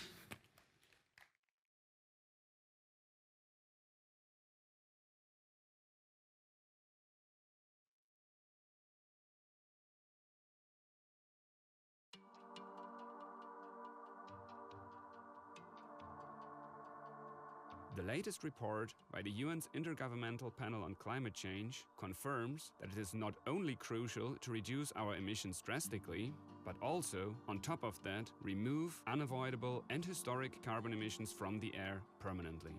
Climeworks carbon dioxide removal via direct air capture technology is the only solution that exists and is able to reduce atmospheric concentration of CO2 in a scalable manner by capturing CO2 from the air and storing it permanently underground. Climeworks Orca is the first plant ever in commercial operations for direct air capture and storage that starts serving customers today. Every ton captured from Orca is one that is immediately not contributing to global warming. Climeworks is a frontrunner of direct air capture. Let us first reflect on the last years. In 2017, we celebrated a pioneering moment, the launch of the world's first commercial direct air capture plant in Hinwil, Switzerland. With this plant, for the first time ever, it was possible to capture CO2 directly from the ambient air. But what were our first uses of air-captured CO2? Well, we recycled it for products in a circular economy. For example, as a fertilizer in greenhouses, or for bringing the fizz into sparkling water. What makes Climeworks direct air capture technology truly unique is the fact that it also enables to completely remove CO2 from the air, and thereby achieve negative emissions, when combined with a safe and permanent storage solution. In the same year, in 2017, we launched another direct air capture pilot plant, this time in Iceland. The plant was called Arctic Fox. For the first time, our direct air capture technology was combined with a storage solution, in this case, Carbfix rapid underground mineralization process. Thereby, the CO2 is captured from the air and removed safely and permanently as it turns into stone. Back then, in 2017, the objective was to pilot the process. We aimed at collecting learnings and data to expand and improve the technology. The ultimate goal was to enable a fundamental scale-up of this much-needed climate solution. Arctic Fox had a yearly capture capacity of up to 50 tons. Since the moment we launched it, we have been working hard to improve and optimize this technology to bring our vision of large-scale direct air capture and storage into reality. And this is what we did. Here in Iceland, outside the city of Reykjavik, and directly located at the Hellisheiði Geothermal Park, stands the world's first large-scale direct air capture and storage plant named Orca. With this plant, it is now possible to capture 4,000 tons of CO2 per year from ambient air. Large-scale direct air capture is now a reality. How? Let's check it out. We designed our plants to perform even in the harshest Icelandic weather conditions. Our plant captures CO2 by drawing air into its collectors with a fan. Inside the collector sits a highly selective filter material that collects CO2 on its surface. Once the filter is set,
permanently underground. Climeworks Orca is the first plant ever in commercial operations for direct air capture and storage that starts serving customers today. Every ton captured from Orca is one that is immediately not contributing to global warming. Climeworks is a frontrunner of direct air capture. Let us first reflect on the last years. In 2017, we celebrated a pioneering moment, the launch of the world's first commercial direct air capture plant in Hinwil, Switzerland. With this plant, for the first time ever, it was possible to capture CO2 directly from the ambient air. But what were our first uses of air-captured CO2? Well, we recycled it for products in a circular economy. For example, as a fertilizer in greenhouses or for bringing the fizz into sparkling water. What makes Climeworks' direct air capture technology truly unique is the fact that it also enables to completely remove CO2 from the air and thereby achieve negative emissions when combined with a safe and permanent storage solution. In the same year, in 2017, we launched another direct air capture pilot plant, this time in Iceland. The plant was called Arctic Fox. For the first time, our direct air capture technology was combined with a storage solution, in this case, Carbfix rapid underground mineralization process. Thereby, the CO2 is captured from the air and removed safely and permanently as it turns into stone. Back then, in 2017, the objective was to pilot the process. We aimed at collecting learnings and data to expand and improve the technology. The ultimate goal was to enable a fundamental scale-up of this much-needed climate solution. Arctic Fox had a yearly capture capacity of up to 50 tons. Since the moment we launched it, we have been working hard to improve and optimize this technology to bring our vision of large-scale direct air capture and storage into reality. And this is what we did. Here in Iceland, outside the city of Reykjavik, and directly located at the Hellisheiði Geothermal Park, stands the world's first large-scale direct air capture and storage plant named Orca. With this plant, it is now possible to capture 4,000 tons of CO2 per year from ambient air. Large-scale direct air capture is now a reality. How? Let's check it out. We designed our plants to perform even in the harshest Icelandic weather conditions. Our plant captures CO2 by drawing air into its collectors with a fan.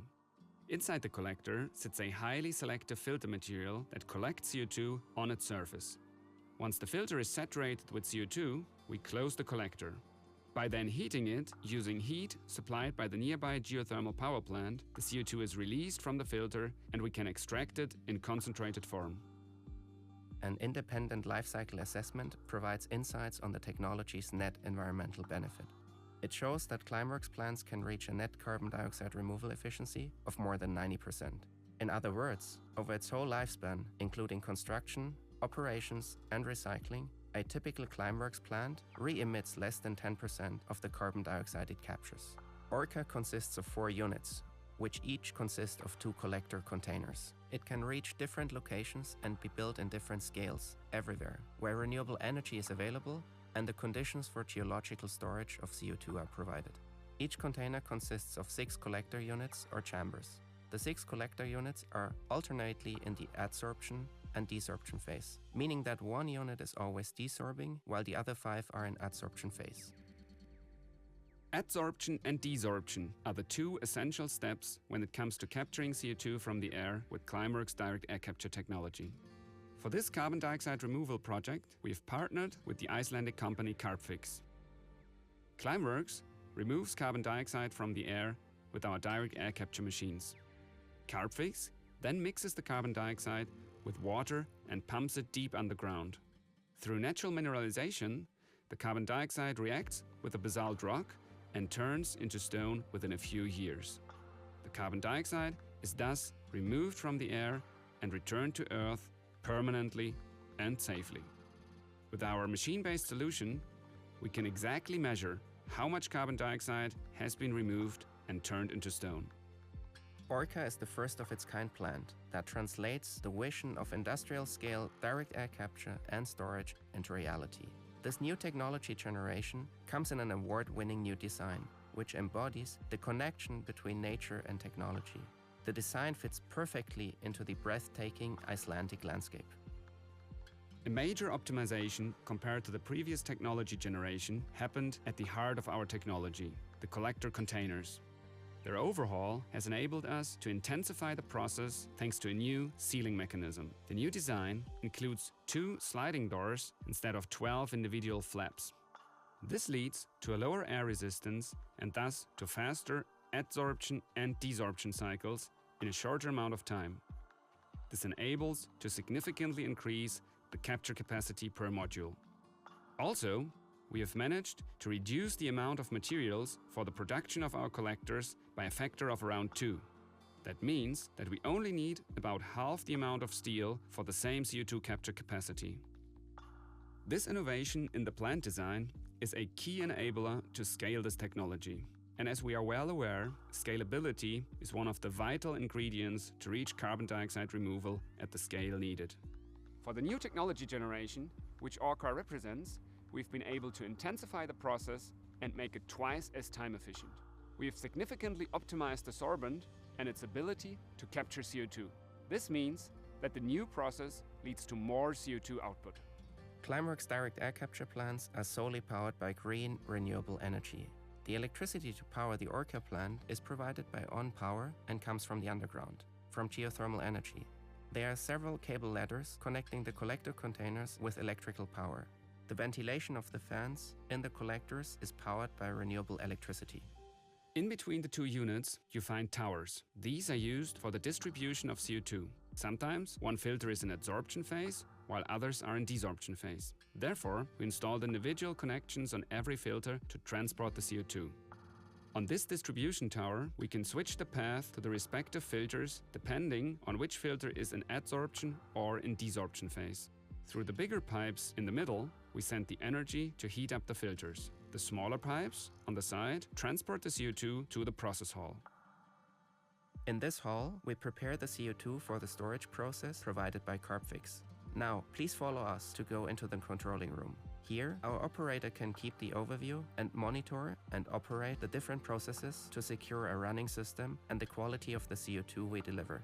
The CO2 leaves the process hall through these pipes and is transported to an injection well from Carbfix close by. There, the CO2 is mixed with water and pumped deep underground. Through natural processes, it reacts with the basalt rock. The white parts in the stone, that is the mineralized CO2. The CO2 is trapped in stone and thereby removed from the air permanently and safely. We had a vision to scale up direct air capture and storage. Orca is bringing industrial-scale direct air capture and storage to reality today. That's a proof that we will be well armed to fight climate change. Orca is now reality with immediate impact. It is the first large-scale direct air capture plant that starts serving humanity today.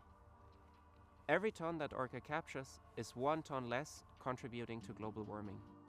Orca makes it clear, large-scale direct air capture is possible. And will arm us well to fight climate change.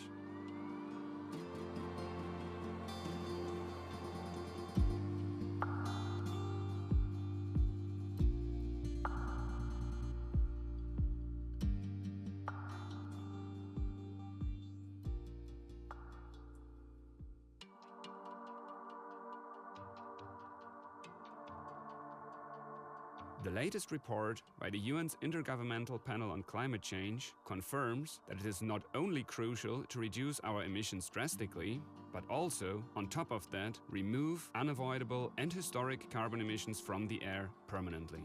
Climeworks carbon dioxide removal via direct air capture technology is the only solution that exists and is able to reduce atmospheric concentration of CO2 in a scalable manner by capturing CO2 from the air and storing it permanently underground. Climeworks Orca is the first plant ever in commercial operations for direct air capture and storage that starts serving customers today. Every ton captured from Orca is one that is immediately not contributing to global warming. Climeworks is a frontrunner of direct air capture. Let us first reflect on the last years. In 2017, we celebrated a pioneering moment, the launch of the world's first commercial direct air capture plant in Hinwil, Switzerland. With this plant, for the first time ever, it was possible to capture CO2 directly from the ambient air. But what were our first uses of air captured CO2? Well, we recycled it for products in a circular economy. For example, as a fertilizer in greenhouses or for bringing the fizz into sparkling water. What makes Climeworks' direct air capture technology truly unique is the fact that it also enables to completely remove CO2 from the air and thereby achieve negative emissions when combined with a safe and permanent storage solution. In the same year, in 2017, we launched another direct air capture pilot plant, this time in Iceland. The plant was called Arctic Fox. For the first time, our direct air capture technology was combined with a storage solution, in this case, Carbfix rapid underground mineralization process. Thereby, the CO2 is captured from the air and removed safely and permanently as it turns into stone. Back then, in 2017, the objective was to pilot the process. We aimed at collecting learnings and data to expand and improve the technology. The ultimate goal was to enable a fundamental scale-up of this much-needed climate solution. Arctic Fox had a yearly capture capacity of up to 50 tons. Since the moment we launched it, we have been working hard to improve and optimize this technology to bring our vision of large-scale direct air capture and storage into reality. And this is what we did. Here in Iceland, outside the city of Reykjavik, and directly located at the Hellisheiði Geothermal Park, stands the world's first large-scale direct air capture and storage plant named Orca. With this plant, it is now possible to capture 4,000 tons of CO2 per year from ambient air. Large-scale direct air capture is now a reality. How? Let's check it out. We designed our plants to perform even in the harshest Icelandic weather conditions. Our plant captures CO2 by drawing air into its collectors with a fan. Inside the collector sits a highly selective filter material that collects CO2 on its surface. Once the filter is saturated with CO2, we close the collector. By then heating it, using heat supplied by the nearby geothermal power plant, the CO2 is released from the filter and we can extract it in concentrated form. An independent life cycle assessment provides insights on the technology's net environmental benefit. It shows that Climeworks plants can reach a net carbon dioxide removal efficiency of more than 90%. In other words, over its whole lifespan, including construction, operations, and recycling, a typical Climeworks plant re-emits less than 10% of the carbon dioxide it captures. Orca consists of 4 units, which each consist of 2 collector containers. It can reach different locations and be built in different scales, everywhere, where renewable energy is available and the conditions for geological storage of CO2 are provided. Each container consists of 6 collector units or chambers. The 6 collector units are alternately in the adsorption and desorption phase, meaning that one unit is always desorbing while the other 5 are in adsorption phase. Adsorption and desorption are the 2 essential steps when it comes to capturing CO2 from the air with Climeworks direct air capture technology. For this carbon dioxide removal project, we have partnered with the Icelandic company Carbfix. Climeworks removes carbon dioxide from the air with our direct air capture machines. Carbfix then mixes the carbon dioxide with water and pumps it deep underground. Through natural mineralization, the carbon dioxide reacts with a basalt rock and turns into stone within a few years. The carbon dioxide is thus removed from the air and returned to Earth permanently and safely. With our machine-based solution, we can exactly measure how much carbon dioxide has been removed and turned into stone. Orca is the first of its kind plant that translates the vision of industrial-scale direct air capture and storage into reality. This new technology generation comes in an award-winning new design, which embodies the connection between nature and technology. The design fits perfectly into the breathtaking Icelandic landscape. A major optimization compared to the previous technology generation happened at the heart of our technology, the collector containers. Their overhaul has enabled us to intensify the process thanks to a new sealing mechanism. The new design includes 2 sliding doors instead of 12 individual flaps. This leads to a lower air resistance and thus to faster adsorption and desorption cycles in a shorter amount of time. This enables to significantly increase the capture capacity per module. Also, we have managed to reduce the amount of materials for the production of our collectors by a factor of around 2. Zwischendurch wirkt es immer so, also ich hab immer mal wieder gehört, aber This innovation in the plant design is a key enabler to scale this technology. And as we are well aware, scalability is one of the vital ingredients to reach carbon dioxide removal at the scale needed. For the new technology generation, which Orca represents, we've been able to intensify the process and make it twice as time efficient. We have significantly optimized the sorbent and its ability to capture CO2. This means that the new process leads to more CO2 output. Climeworks direct air capture plants are solely powered by green, renewable energy. The electricity to power the Orca plant is provided by OnPower and comes from the underground, from geothermal energy. There are several cable ladders connecting the collector containers with electrical power. The ventilation of the fans in the collectors is powered by renewable electricity. In between the two units, you find towers. These are used for the distribution of CO2. Sometimes one filter is in adsorption phase, while others are in desorption phase. Therefore, we installed individual connections on every filter to transport the CO2. On this distribution tower, we can switch the path to the respective filters depending on which filter is in adsorption or in desorption phase. Through the bigger pipes in the middle, we send the energy to heat up the filters. The smaller pipes on the side transport the CO2 to the process hall. In this hall, we prepare the CO2 for the storage process provided by Carbfix. Now, please follow us to go into the controlling room. Here, our operator can keep the overview and monitor and operate the different processes to secure a running system and the quality of the CO2 we deliver. The CO2 leaves the process hall through these pipes and is transported to an injection well from Carbfix close by. There, the CO2 is mixed with water and pumped deep underground. Through natural processes, it reacts with the basalt rock. The white parts in the stone, that is the mineralized CO2. The CO2 is trapped in stone and thereby removed from the air permanently and safely. We had a vision to scale up direct air capture and storage. Orca is bringing industrial scale direct air capture and storage to reality today. That's a proof that we will be well armed to fight climate change. Orca is now reality with immediate impact. It is the first large-scale direct air capture plant that starts serving humanity today. Every ton that Orca captures is 1 ton less contributing to global warming. Orca makes it clear, large-scale direct air capture is possible. And will arm us well to fight climate change.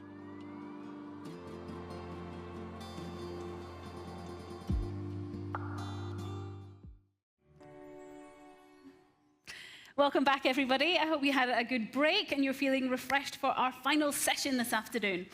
So just to kind of get you up to speed on what we've done over the last couple of days, we've talked a lot about the challenges facing us when it comes to climate. We've talked a lot about what direct air capture is, what carbon removal is. We've spoken yesterday to some of the innovators and about the technology within the space. Now, we're going to talk about the nitty-gritty on how your businesses can start the journey towards net zero, or continue the journey towards net zero, or join the movement in more general terms. And joining us, we have 3 experts from different fields, different industries, to give you a real flavor of the potential that is out there, who've taken different steps towards net zero by investing in carbon removal. So we're going to discuss that now, and we'll open the floor again to questions a little bit later. So let me just introduce you two. We have Mischa Repmann, who's here, Senior Environmental Management Specialist from Swiss Re. Welcome to you.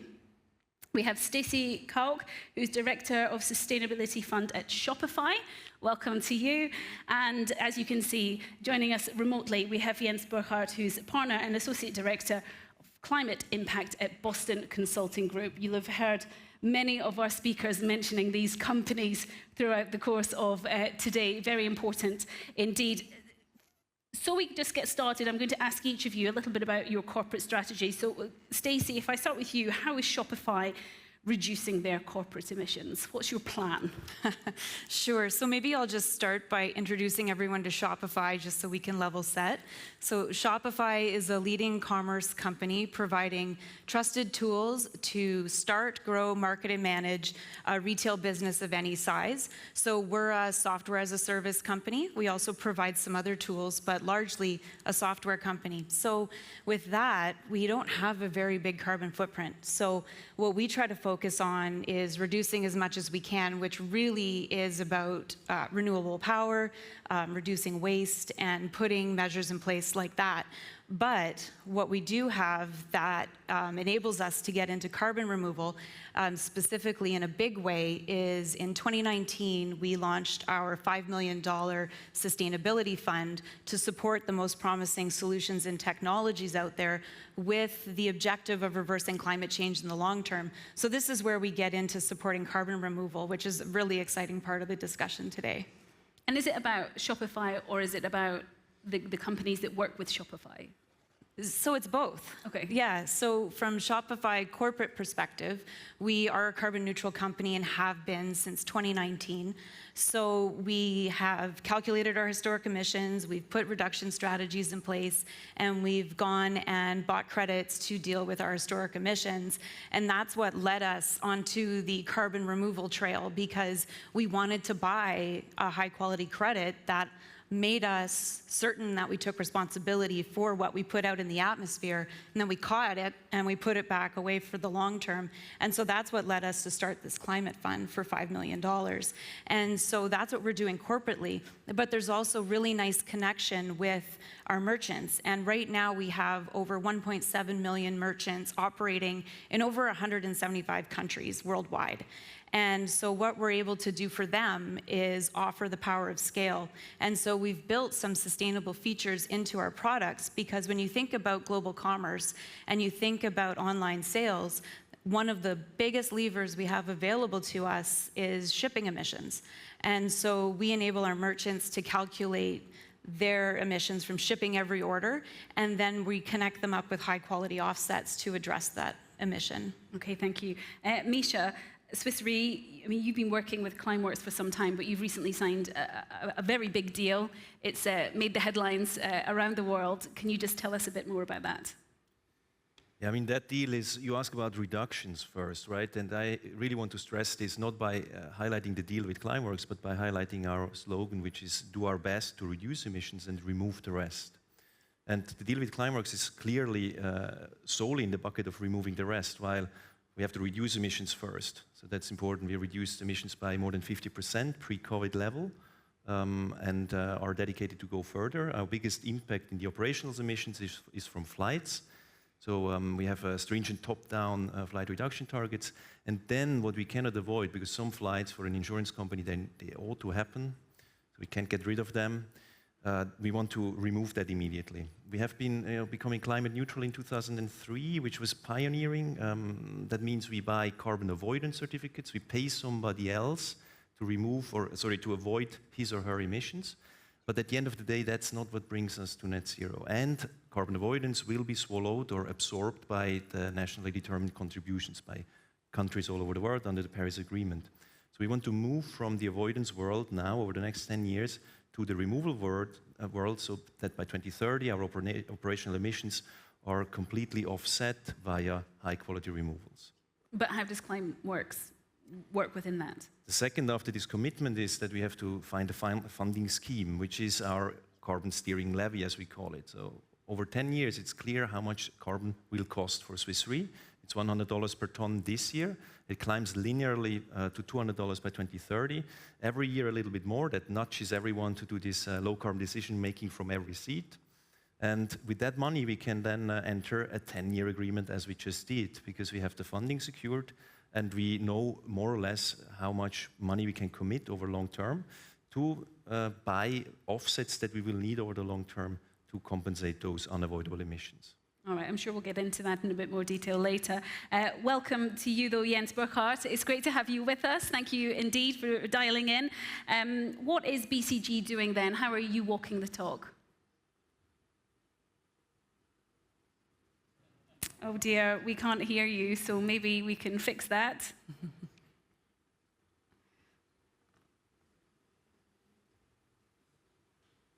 I tell you what, maybe I'll focus on the guest that we can hear, and we'll try to come back to you, Jens, in a few moments' time. My apologies that we can't quite hear you.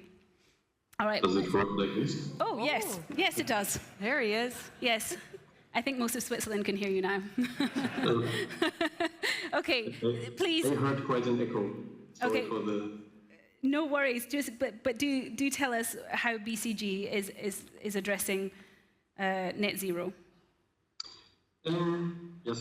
So I think I do feel, I have to start with a bit of self-criticism before.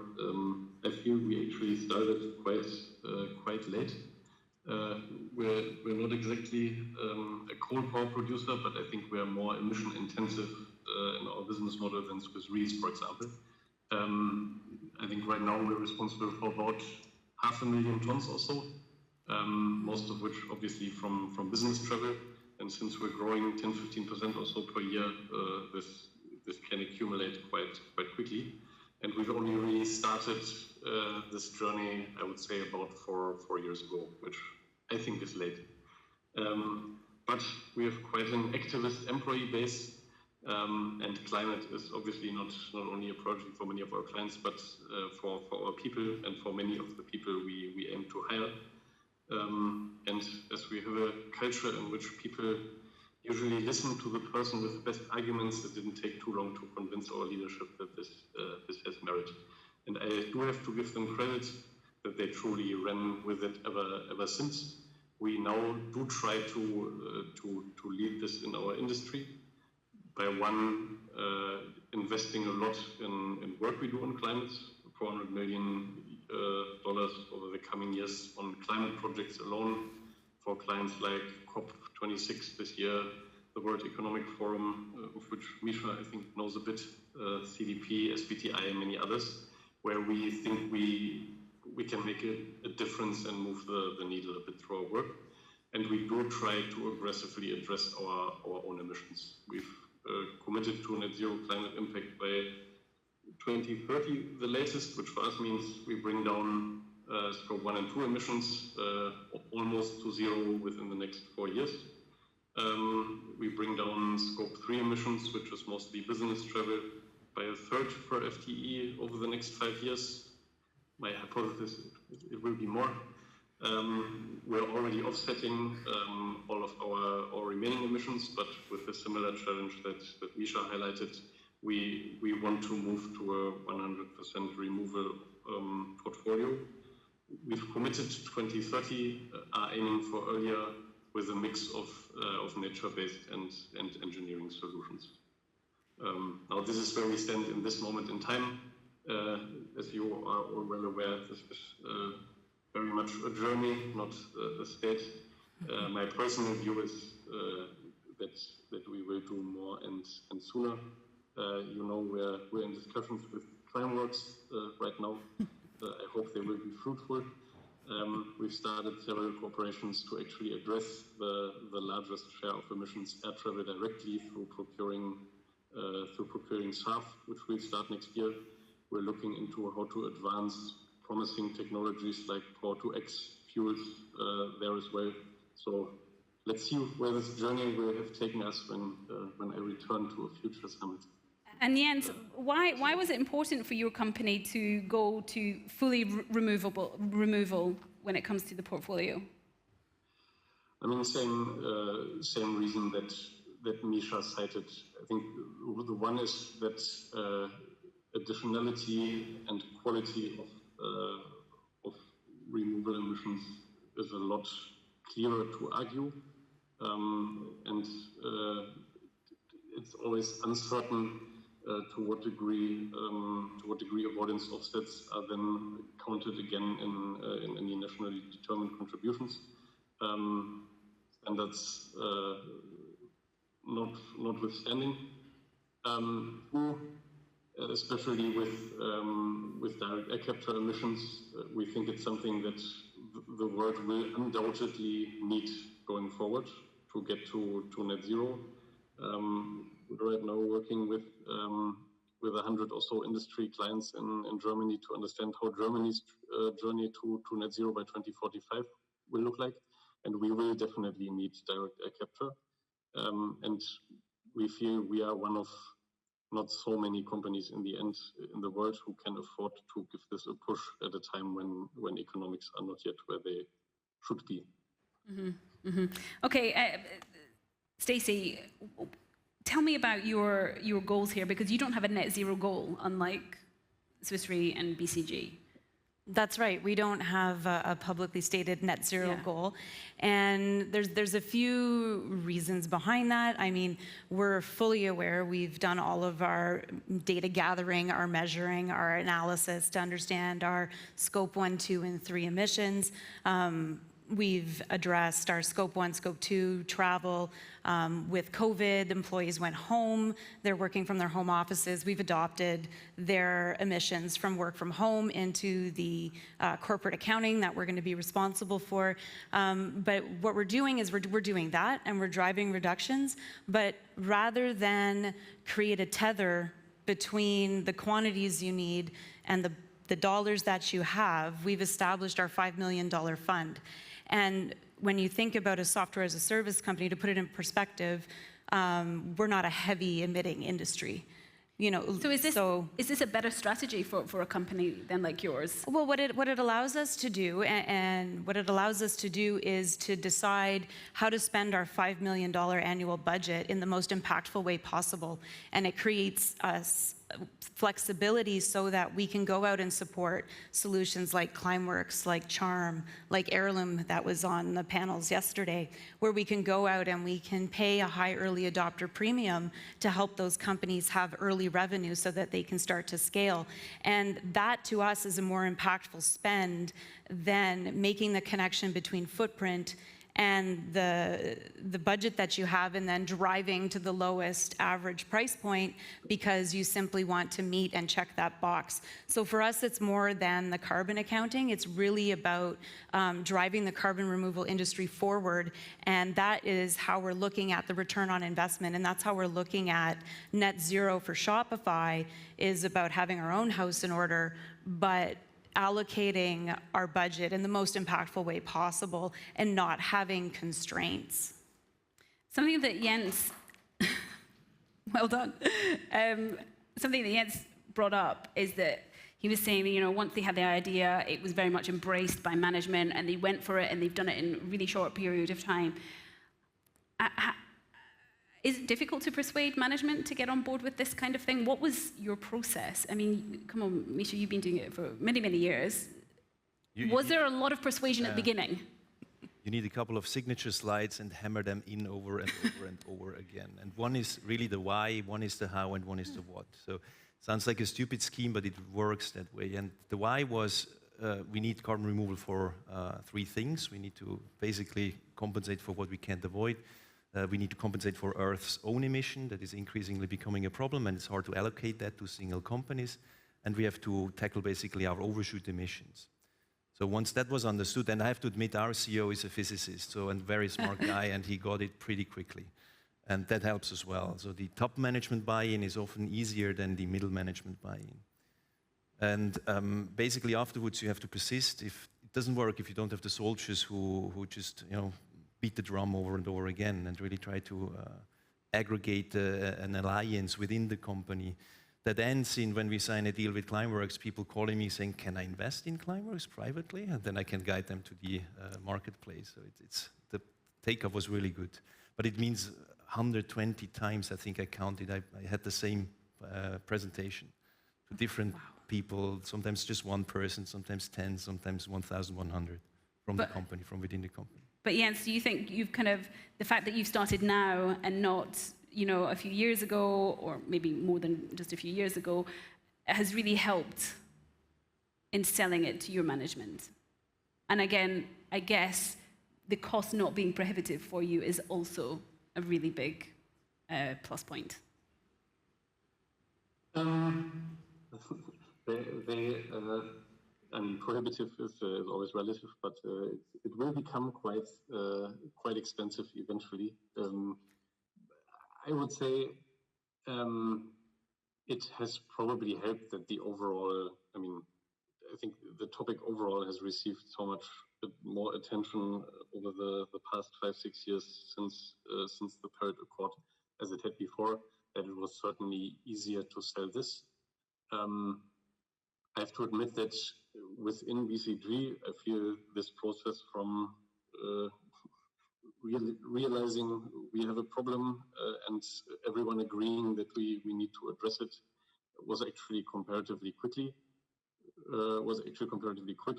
What I feel does help in a lot of other client environments where we do projects on decarbonization is that this is, I mean, beyond the argument, what do we have to do because it's right? I think there are many, many more companies who increasingly perceive this as being business relevant for them. And also within industries, something to compete on. So this notion of I lead my industry in climate ambition, that this is something that companies want to differentiate in, I feel is a comparatively young phenomenon still. And you also have a smart CEO, Rich Lesser. So you've got your signatures from your managers, you've done your presentations 120 times. What then, Jens, is the process for you? I mean, I would differentiate a bit between us and many other companies we see out there. I think what's common is that challenge one is creating transparency in the first place. And our emission portfolio is comparatively simple. It's a few offices and a lot of business travel, with especially a lot of air travel. But even we had to take a bit of time until we got to a sensible baseline, until we got to a more in-depth understanding of what the levers are we have at our disposal to actually bring down emissions, and to get to an agreed-to state on what these levers actually cost. In our company, as I said, this was a bit more straightforward because the emission profile isn't that complex. The step that came then and that I felt was still a bit of a challenge is that this navigation. So we ended up in a spot quite quickly where we said, okay, bringing down our emissions to zero in a short time frame because it's so much air travel will be extremely challenging. And we will try to do more of that over the coming decade, but we will always have to rely on offsets to some degree. And navigating this, in our view, not yet so mature space with the voluntary market, understanding where prices reflect quality, where they don't, understanding which standards really hold what they promise, which don't, I would say was challenging for us. For many other companies, I feel this challenge in understanding what the levers are to address all emissions and what the economics actually are is a much bigger challenge, because their operations are a lot more complex and globally dispersed. Maybe a question to all three of you, and maybe Jens, you can nod your head. I mean, do you feel like you're pioneers when it comes to this in the industry, in your own industries? I would say yes. I mean, the reason that we started to get involved was because we were looking for a product. We wanted to buy that high quality atmospheric capture with long-term storage back, 2018, 2019. Not readily available in the market. What was available, very expensive, minimal quantities. So there was a failure that was happening there, and that was actually the impetus for us to get involved and set up our $5 million spend, because what we wanted to buy didn't exist. And so if we commit to $5 million every year to spend on that, well, maybe the market will start to develop. Maybe those signals will start to happen and the supply will increase, other companies will follow, and you'll start to mainstream carbon removal. And so I think that does make it perhaps pioneering, but at the same time, it's also being a customer and saying, this is what I want to buy. This is what I want in the market, and putting that signal out there. Okay, what you said there, for other companies to follow really kind of is a big kind of bell in my head, because Swiss Re, you really want to kind of pave the way to create the blueprint for other companies to follow. You've done, you kind of showing them the way to go. I mean, that's kind of the essence of being a pioneer from the buyer side, and that is still, two levels back from being a pioneer on the supplier side. So the Luckners, the David Keiths, and Jan and Christoph 10 years ago, that was truly pioneering. I was in the same institute doing my PhD like you two, and I can tell you that the wind was rough the first 5 years. So now we just read it in the books. The science tells us what to do. It's the meaningful thing. You just have to tell the story in a way that people understand it. And then sharing what you do is almost an obligation. And I'm very happy that Stripe, for example, did that super proactively by putting everything online. When I talked to my counsels, I couldn't put the exact legal language of the contract online, because that would be legal advice, and then we could get sued and things like that. So we will produce these documents rather as a guide, and Shopify did the same. So, and Microsoft, I think that's needed from the pioneers. But more important are the 5,000 followers afterwards. And we now work with the World Economic Forum. They have a CEO Climate Leaders Alliance, where my CEO is telling to 112 other CEOs, and Rich Lesser, by the way, is the chief advisor, Boston CEO. We tell that story to 112 other CEOs, and that's the leverage that we need to kind of stress as pioneers. I hope you pass on your PowerPoint presentation as well, with your exactly. slides. I can tell you we worked 6 months on that one single 10-slide deck that was presented in the summer meeting of that alliance. Yeah. You mentioned Stripe there. Stacy, how much do you learn from others? I mean, Stripe was really one of the first companies to kind of do this kind of thing. I mean, they're a payments program. They can't be here with us today, but I mean, what have you learned from others in the industry?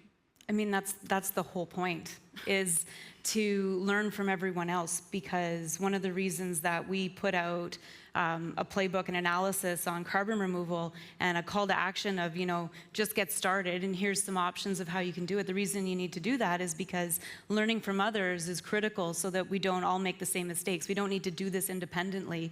So putting out the information that you are able to share is critical, so that the next companies that decide to get into carbon removal, they don't start at zero, they start at the next level up. So it's really important. And all of the materials that everyone's put out, Carbon Plan's been an amazing resource. They're a not-for-profit org that does a lot of analysis on carbon removal purchases. And all of that really goes a long way to moving the buyer side and the education forward.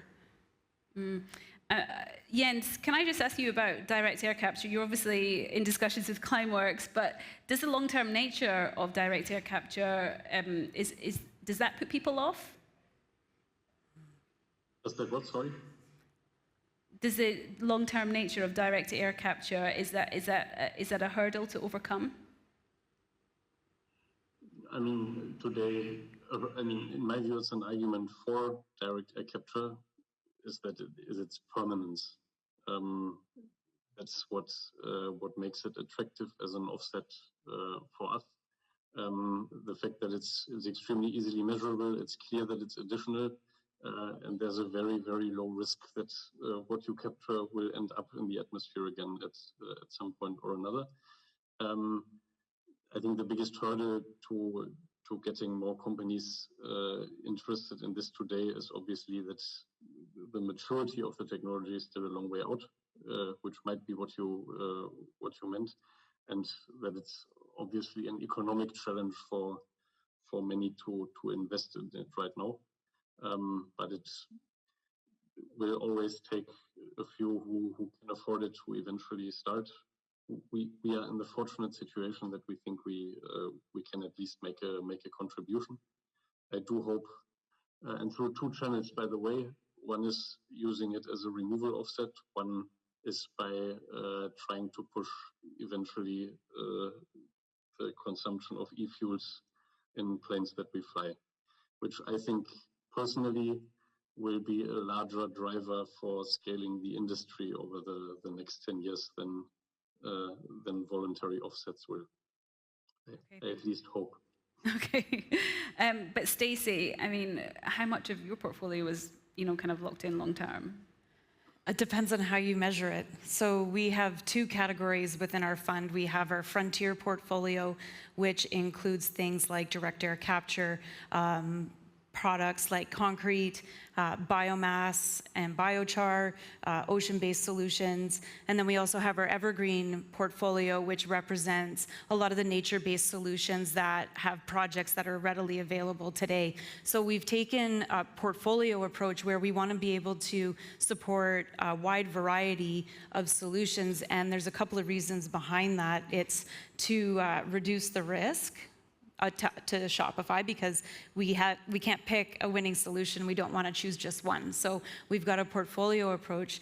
And so the split between what we call frontier, which is long-term storage with mostly atmospheric capture. And when we look at the spend, it's about 75% on the frontier portfolio and 25% on the evergreen nature-based type solutions. But if you look at the tonnage, it's the inverse, because of the cost difference between the solutions. And it gets even more interesting when you do an analysis that includes the permanence factor.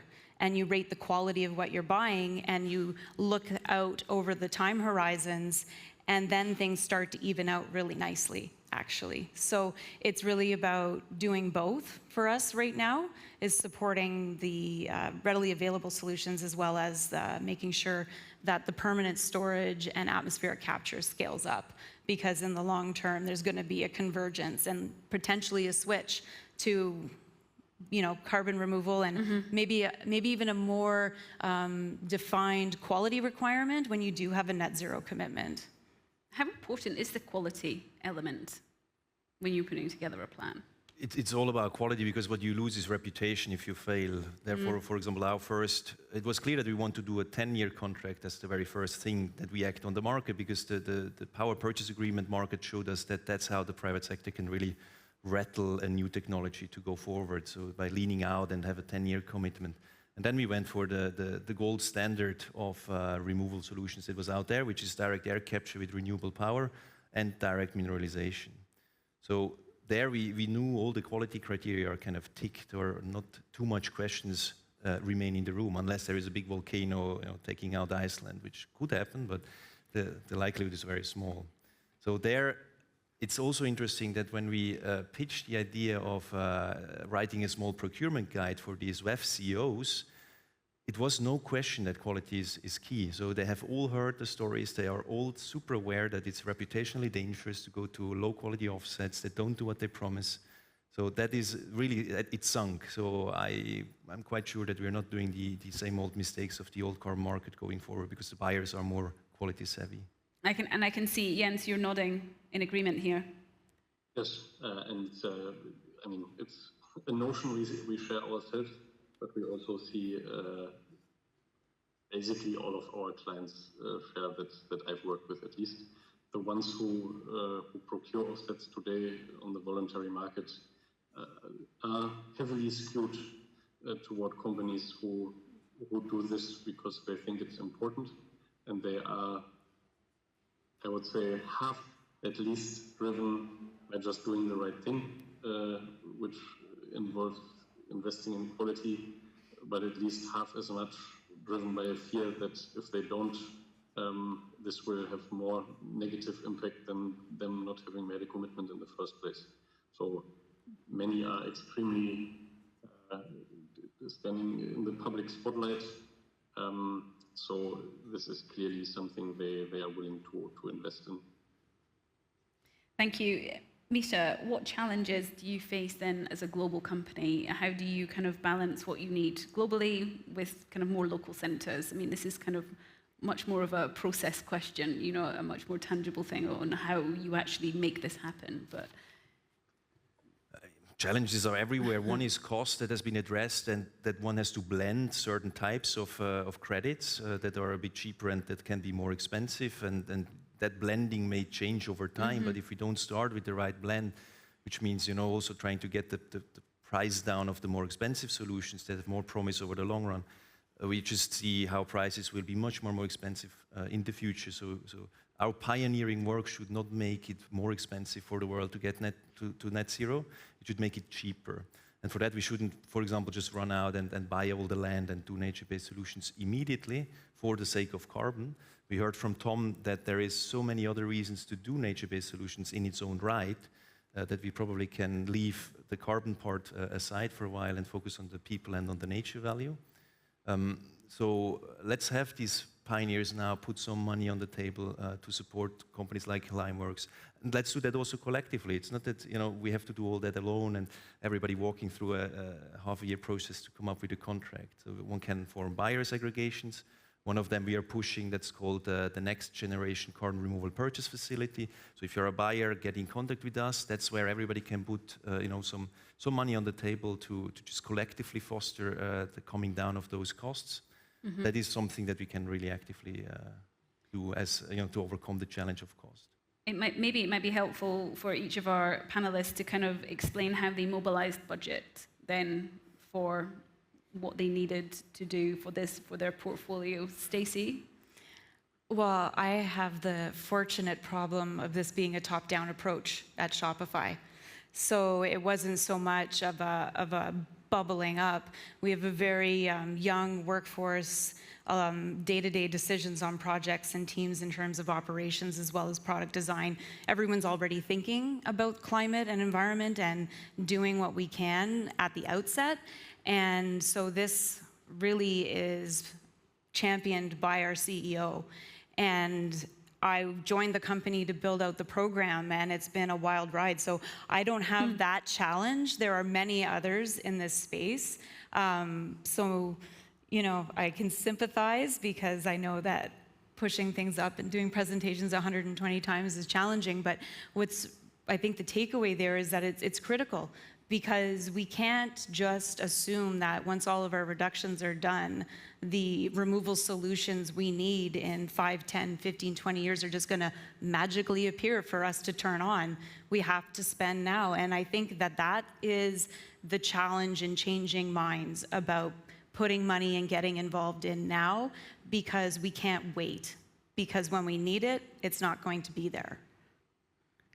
Jens, how about you? How did you get your budget together? Also in our case, we are in the fortunate situation that this was driven very much from the top. So budget was just made available. What I don't want to hide, however, and that's, I think, a phenomenon that people often have a misconception of, is that so a net zero journey isn't only this one lever that's super expensive. In our case, for example, our abatement cost curve looks extremely strange because we can fly less. That saves enormous amounts of money, and then we can buy high quality offsets, and we can buy sustainable aviation fuels, which are comparatively expensive. But there's a lot we can do alone with the savings that we generate for doing conferences like this on Zoom. Can I ask maybe an awkward question? I don't know if you can answer this, but I mean, Stacy, you've kind of said you've got this $5 million fund. I mean, how much budget are you putting towards carbon removal, Jens? And how much are you saving from all those flights? I have to admit, I don't know the integrated business case, but to be honest, I would assume it doesn't look as scary as it might seem from the outside. Okay, that's what I kind of wanted to hear, to give people inspiration. I can give you a number. I mean, oh, good. One step further, a bit out of our company, if I look at emission reduction programs we do for other clients, we always start with, this is difficult, and if we do it, then it will be more expensive, and management is not going to sign off on it. Once you really calculate it through, we've been at clients who get to net zero with real reductions with no net additional costs. Okay. Because they have so many levers that save them money through efficiency, through not doing things that those can pay for the rest. I think in our case that's not quite the case, but it's still, I think, net the business case in many companies isn't as scary as people sometimes make it out to be. All right, thank you. Mischa? Yeah, the number is I don't have to reveal our travel budget, but if you take a flight from Zurich to New York, and that's in business class, it costs you $5,000 back and forth.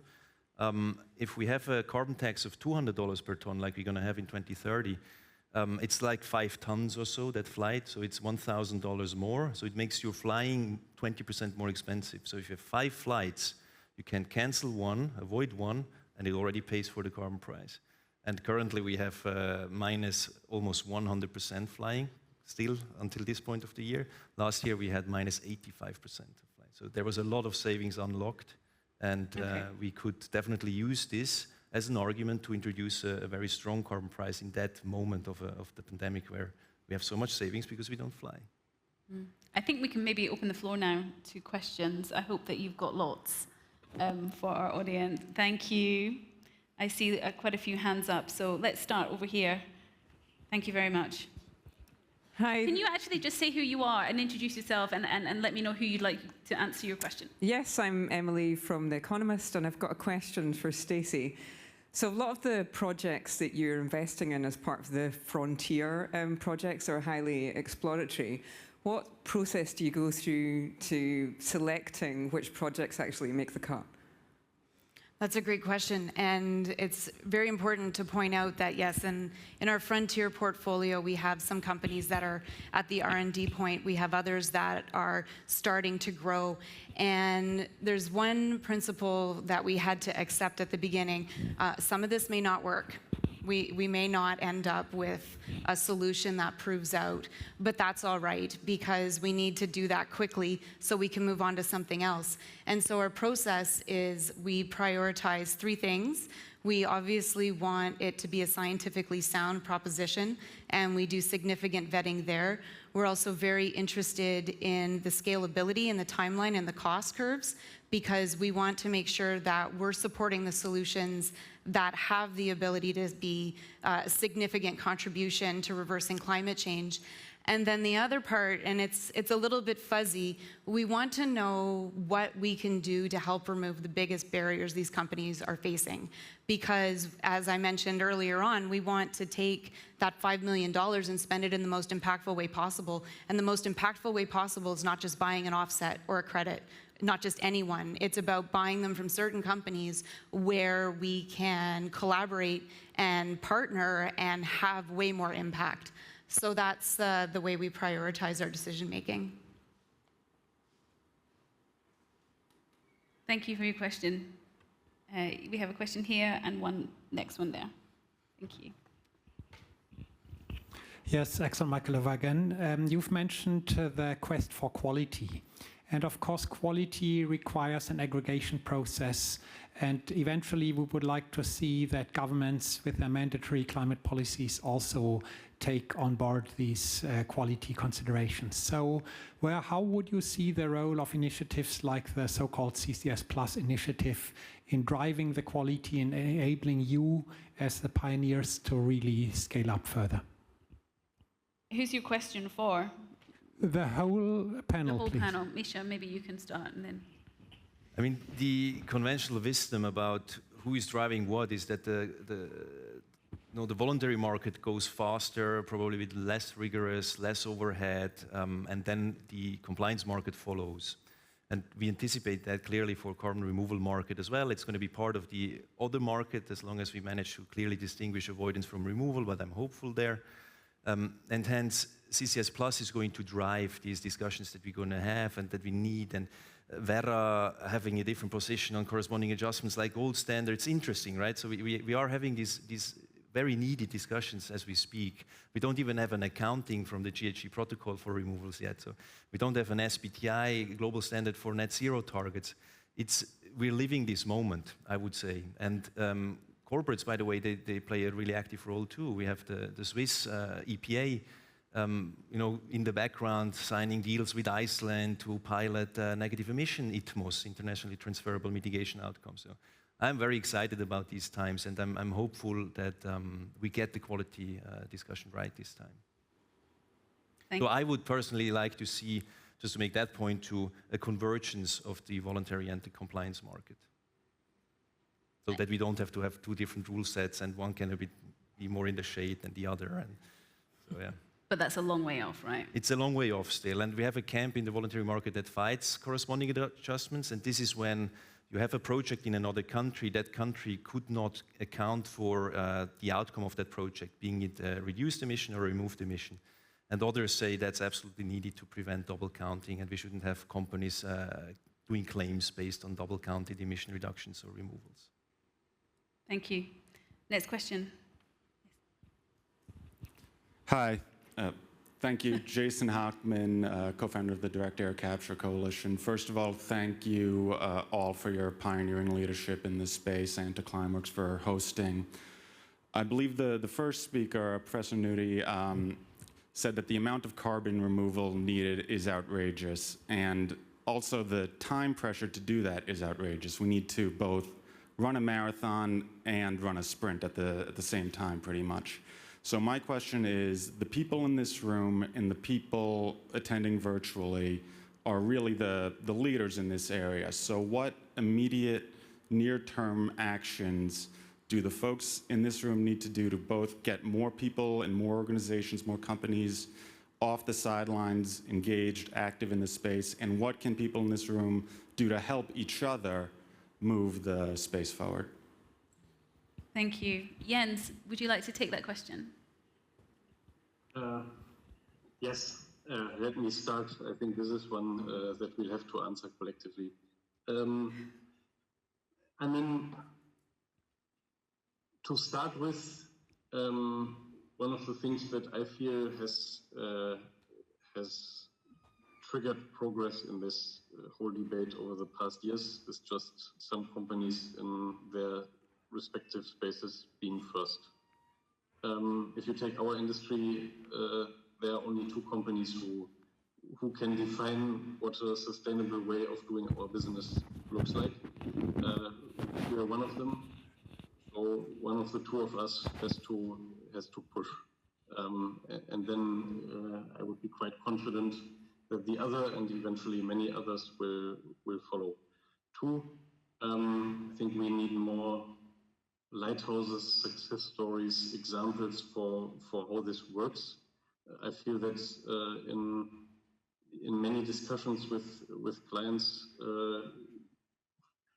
people still have a bit of an obscure feeling about this and aren't really aware of the possibilities that they have out there. So right now, it still very much requires people like Mischa, who dig into this themselves and put in enormous effort to understand the space themselves and then sell it internally. This needs to stop and become a lot more standardized. Beyond the things that can push companies to make more commitments on this, I do feel, as I mentioned earlier, that any lever that accelerates power-to-X fuels, so synthetic hydrocarbons, be it in chemicals, be it in aviation. We were even involved in a project which aims to use this for road transport, will help scale up this industry. And this can come from either customers, then again, signaling willingness to invest in something like this with airlines, for example. It can come from a lot of regulation, and anything we can do to push secure markets for these types of products will help direct air capture, in my view, probably even more than voluntary commitments initially will, because the volume is just potentially so much bigger. Thank you very much. I mean, Stacy, I guess these were kind of major things that the industries have to do as a whole, but what are the individual things that people can do? I think that was more. Yeah, I mean, it's really about taking part of your budget. You have a climate commitment, definitely keep doing that. You set a target, go for it. But make sure that you take a small piece of that budget and start getting into carbon removal. And it's to, Mischa's point that if the voluntary market gets defined, the requirements get defined on what a corporation has to do in order to be net zero and what permanence and quality mean. And if that develops into a future where atmospheric capture with permanent storage is potentially what's required, if you're not participating now and learning and establishing those relationships in the market, you will be left behind. So it is part of future-proofing your business is to go out and make sure that you're getting involved in the carbon removal market. And it just takes a little bit of money. You can go out and you can create knowledge and partnerships with these companies, and then that'll push everything forward, and you'll make sure that at least you have some chips on the table when things evolve over the next 5 to 10 years. We actually have a question for you coming from our online audience. We haven't forgotten you, don't worry. Could you clarify if your fund invests like a VC, or is it, do you pay for services? It's a mix, right? So actually, it is a $5 million annual budget. So it's an annual spend. We're not investing. We don't take equity. We're not doing dilutive instruments. It is a purchase agreement. However, it is a very flexible, creative purchase agreement that can fund research. It can fund buying equipment, usually multi-year deals. So we're into a very creative space where we do have only the money in the fund to use, but we try to do it in a very creative way that gives each of our fund companies exactly what they need when they need it. Okay, thank you. There's a great question here from one of our virtual attendees regarding the discussed technologies and solutions. What do you hope for from COP26? Because it's only a few weeks away. Mischa? Do you think that we'll be talking more about carbon removal? Yeah, well, I've been to COP in 2009 in Copenhagen. So I'm very much afraid that we're going to have a second Copenhagen, where expectations are too high and the outcome isn't there, so people don't really know what to expect. I hope that it's the COP of reductions still. I don't really need to see the removal piece so much pushed there. It's to get all countries aligned and to ratchet up their commitment and really to have the reduction piece in the front. Yeah, I mean, what makes me hopeful, or say my dear hope, is we're not going to scale this industry without the action of governments. And I think governments learn a lot when they go to the COP and when the corporates are there, and even those who talk about removals are there. So it's a learning they take home and they can then basically put into policies, because otherwise we're simply not getting there. And what we are doing as corporates basically is taking the excuse from the politicians that they can say, well, the economy doesn't want that. So that's an important role of our actions or what we do.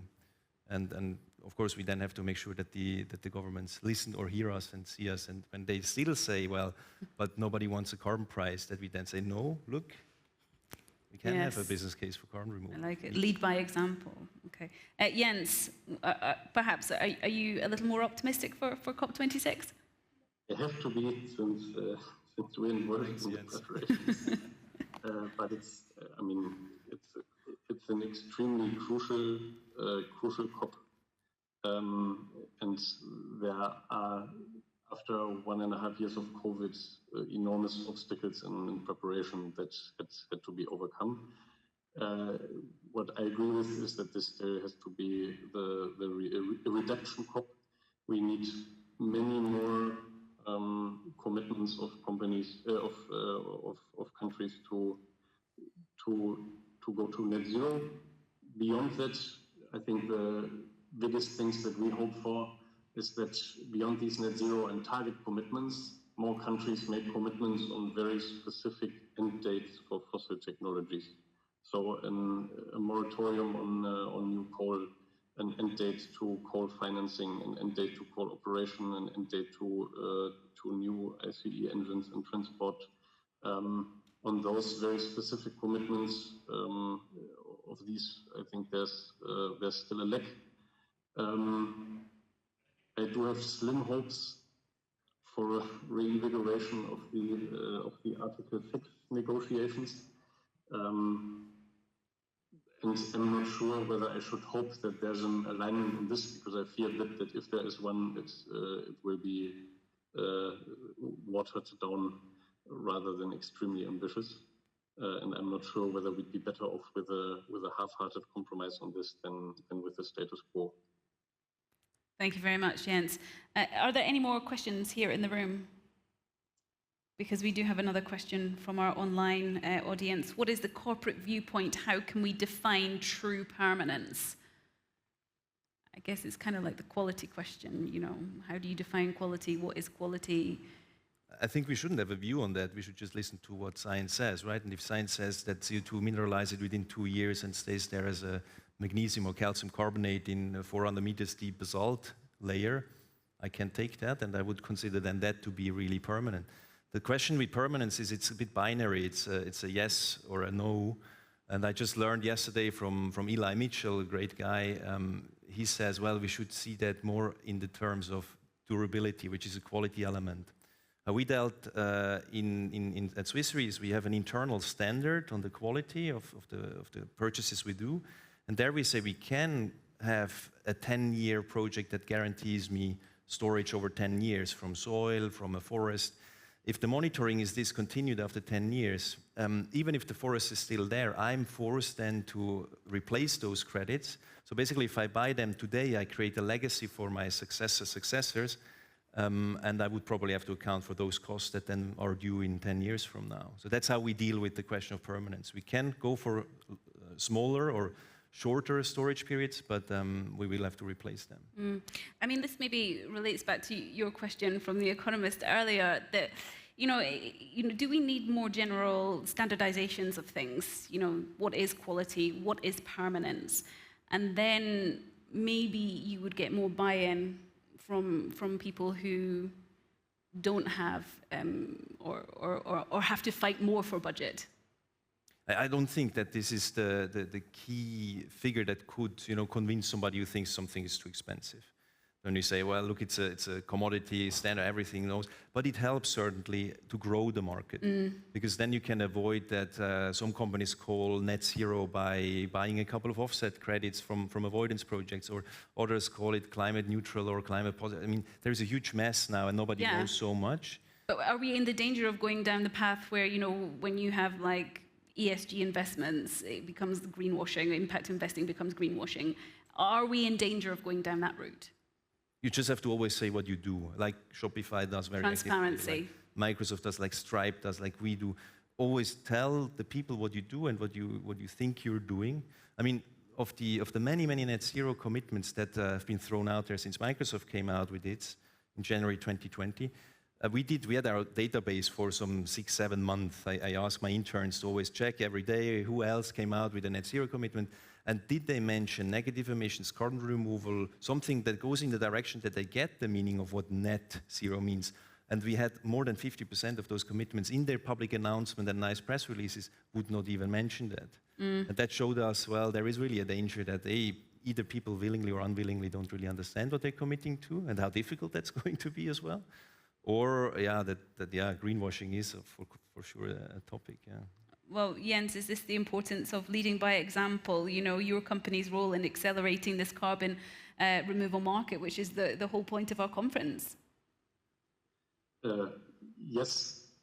What I would add to Mischa's point, however, is, I mean, let's be open. The next 10 years will be a mess in many aspects.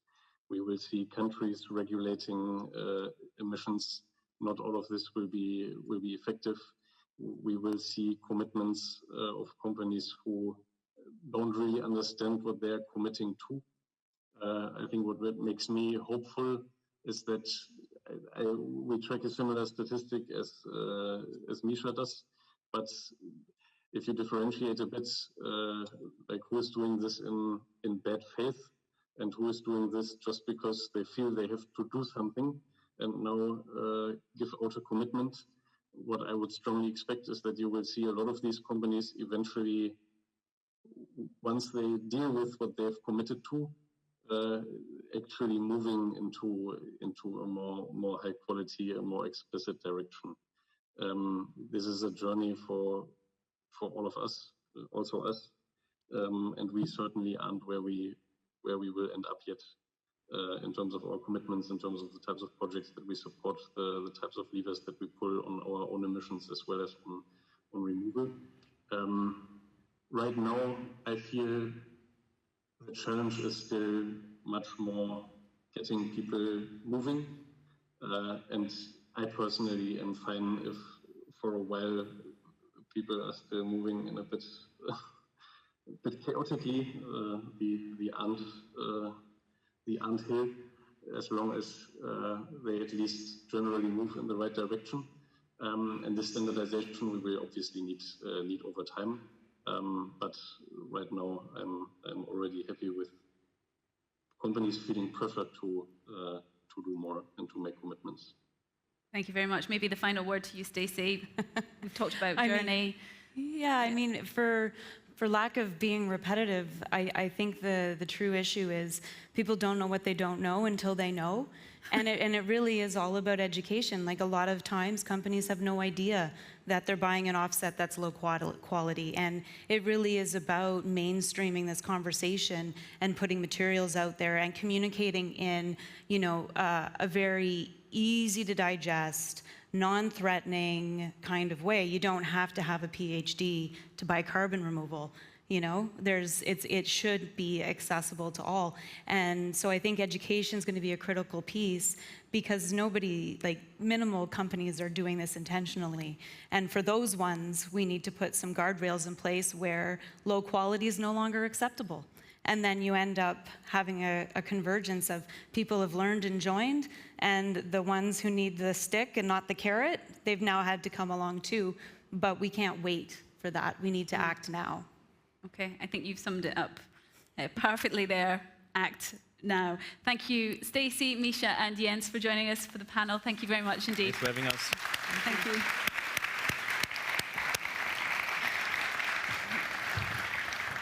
Well, we are in the last few moments before we move to our networking again.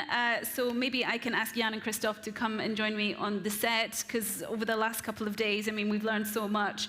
We know we're in a climate crisis. We know that simply reducing carbon is not enough. And we now know there are so many solutions out there, from nature-based solutions to technology-based solutions. Climeworks, let me ask you both a question on the summit as we draw it to a close. If our audience could take away just one thing from today, Jan, what would you hope it would be? Well, for me, the main takeaway, if I look back to the conversations I had yesterday and today, to me, it feels like a vibrating atmosphere of the start of something that could be really big. When I look back last year, a lot of people who were here, many discussions were around discovering new things, and this time it was really about action, and action that we've seen about companies who've invested into the space and who've done that. And yeah, I think really, like if I can borrow one quote from Jens from BCG, he spoke about business relevance. So before, people thought we need to do the right thing or a good thing, but now on top of that, I think what we are doing or what we have to do is really of critical business relevance, and that was a key takeaway for me. All right, so we've come far then in 1 year, Christoph. Yeah. Where will we be next year? Maybe I can add some perspective on what Jan just said, maybe some behind the scenes from us at Climeworks. We built our first large-scale plant in 2017, that's precisely 4 years ago. And clearly, after building the plant, we were already thinking about scaling it up. Why did it take 4 years, 48 months? Now, if if we separate those 48 months in phases, the first 30 months were really about taking a decision to do it or not. You have to imagine we built a plant in Iceland that's roughly half. At that time when we took the decision, was roughly half of our balance sheet. And we were unsure whether we're producing a piece of equipment for a museum or whether people are really interested in it. And it was the year 2019, or like post-IPCC in October, the pre-IPCC report on 1.5 degree warming, when the report made clear we need to remove CO2 from the air. And a couple of months later, we started our web shop. And also a couple of months later, we sensed first interest through an RFP from Shopify and Stripe. And that gave us the confidence that indeed there will be someone taking that off and it's not landing in a museum. And the point I want to make is, with this long behind-the-scene intro, is that my hope is with the summit this year that we're really creating a platform for exchange. So I hope that we were able to present you companies, people, foundations working on carbon removal. And I hope that people or companies listening with net zero targets are now starting exchange with them and aligning on roadmaps to avoid that there are people and good technologies and good things out there that are waiting 30 months because they're not sure whether the market is working or not. So this is really my hope with that summit, just looking at the numbers, like 2,000 registered guests, a lot of net zero companies, and having many, many, many new colleagues in the CO2 removal field that were invited. I really hope there will be exchange and aligning on roadmaps again, so we can start to act and don't need to decide and fiddle around whether we do it or not. So exponential development from this point. Hopefully, as long as we can. Yeah, it's someone it flattens out anyway. Yeah. The magic of the exponential curve. Exactly. Well, I kind of asked you this yesterday. I'm going to ask you again. Then, are we at a tipping point? Sorry, say again. Are we at a tipping point? Well, looking at what's happening around us, yes. For me, yes. And looking what's happening here, definitely. All right. There might be 2 more coming, but we are at least at the first tipping point. Okay. Put it like that. The first tipping point. Okay. Well, with that, gentlemen, thank you both very much indeed, and thank you all for taking part in the Direct Air Capture Summit 2021. You'll get a recording of the 2 days events. All the slides are going to be available too, so that will be coming in an email to you in the coming days. And of course, thank you to our online guests as well. It's been a pleasure to have you.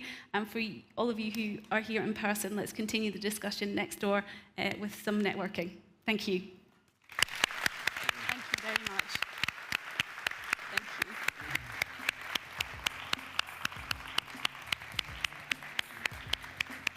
Right.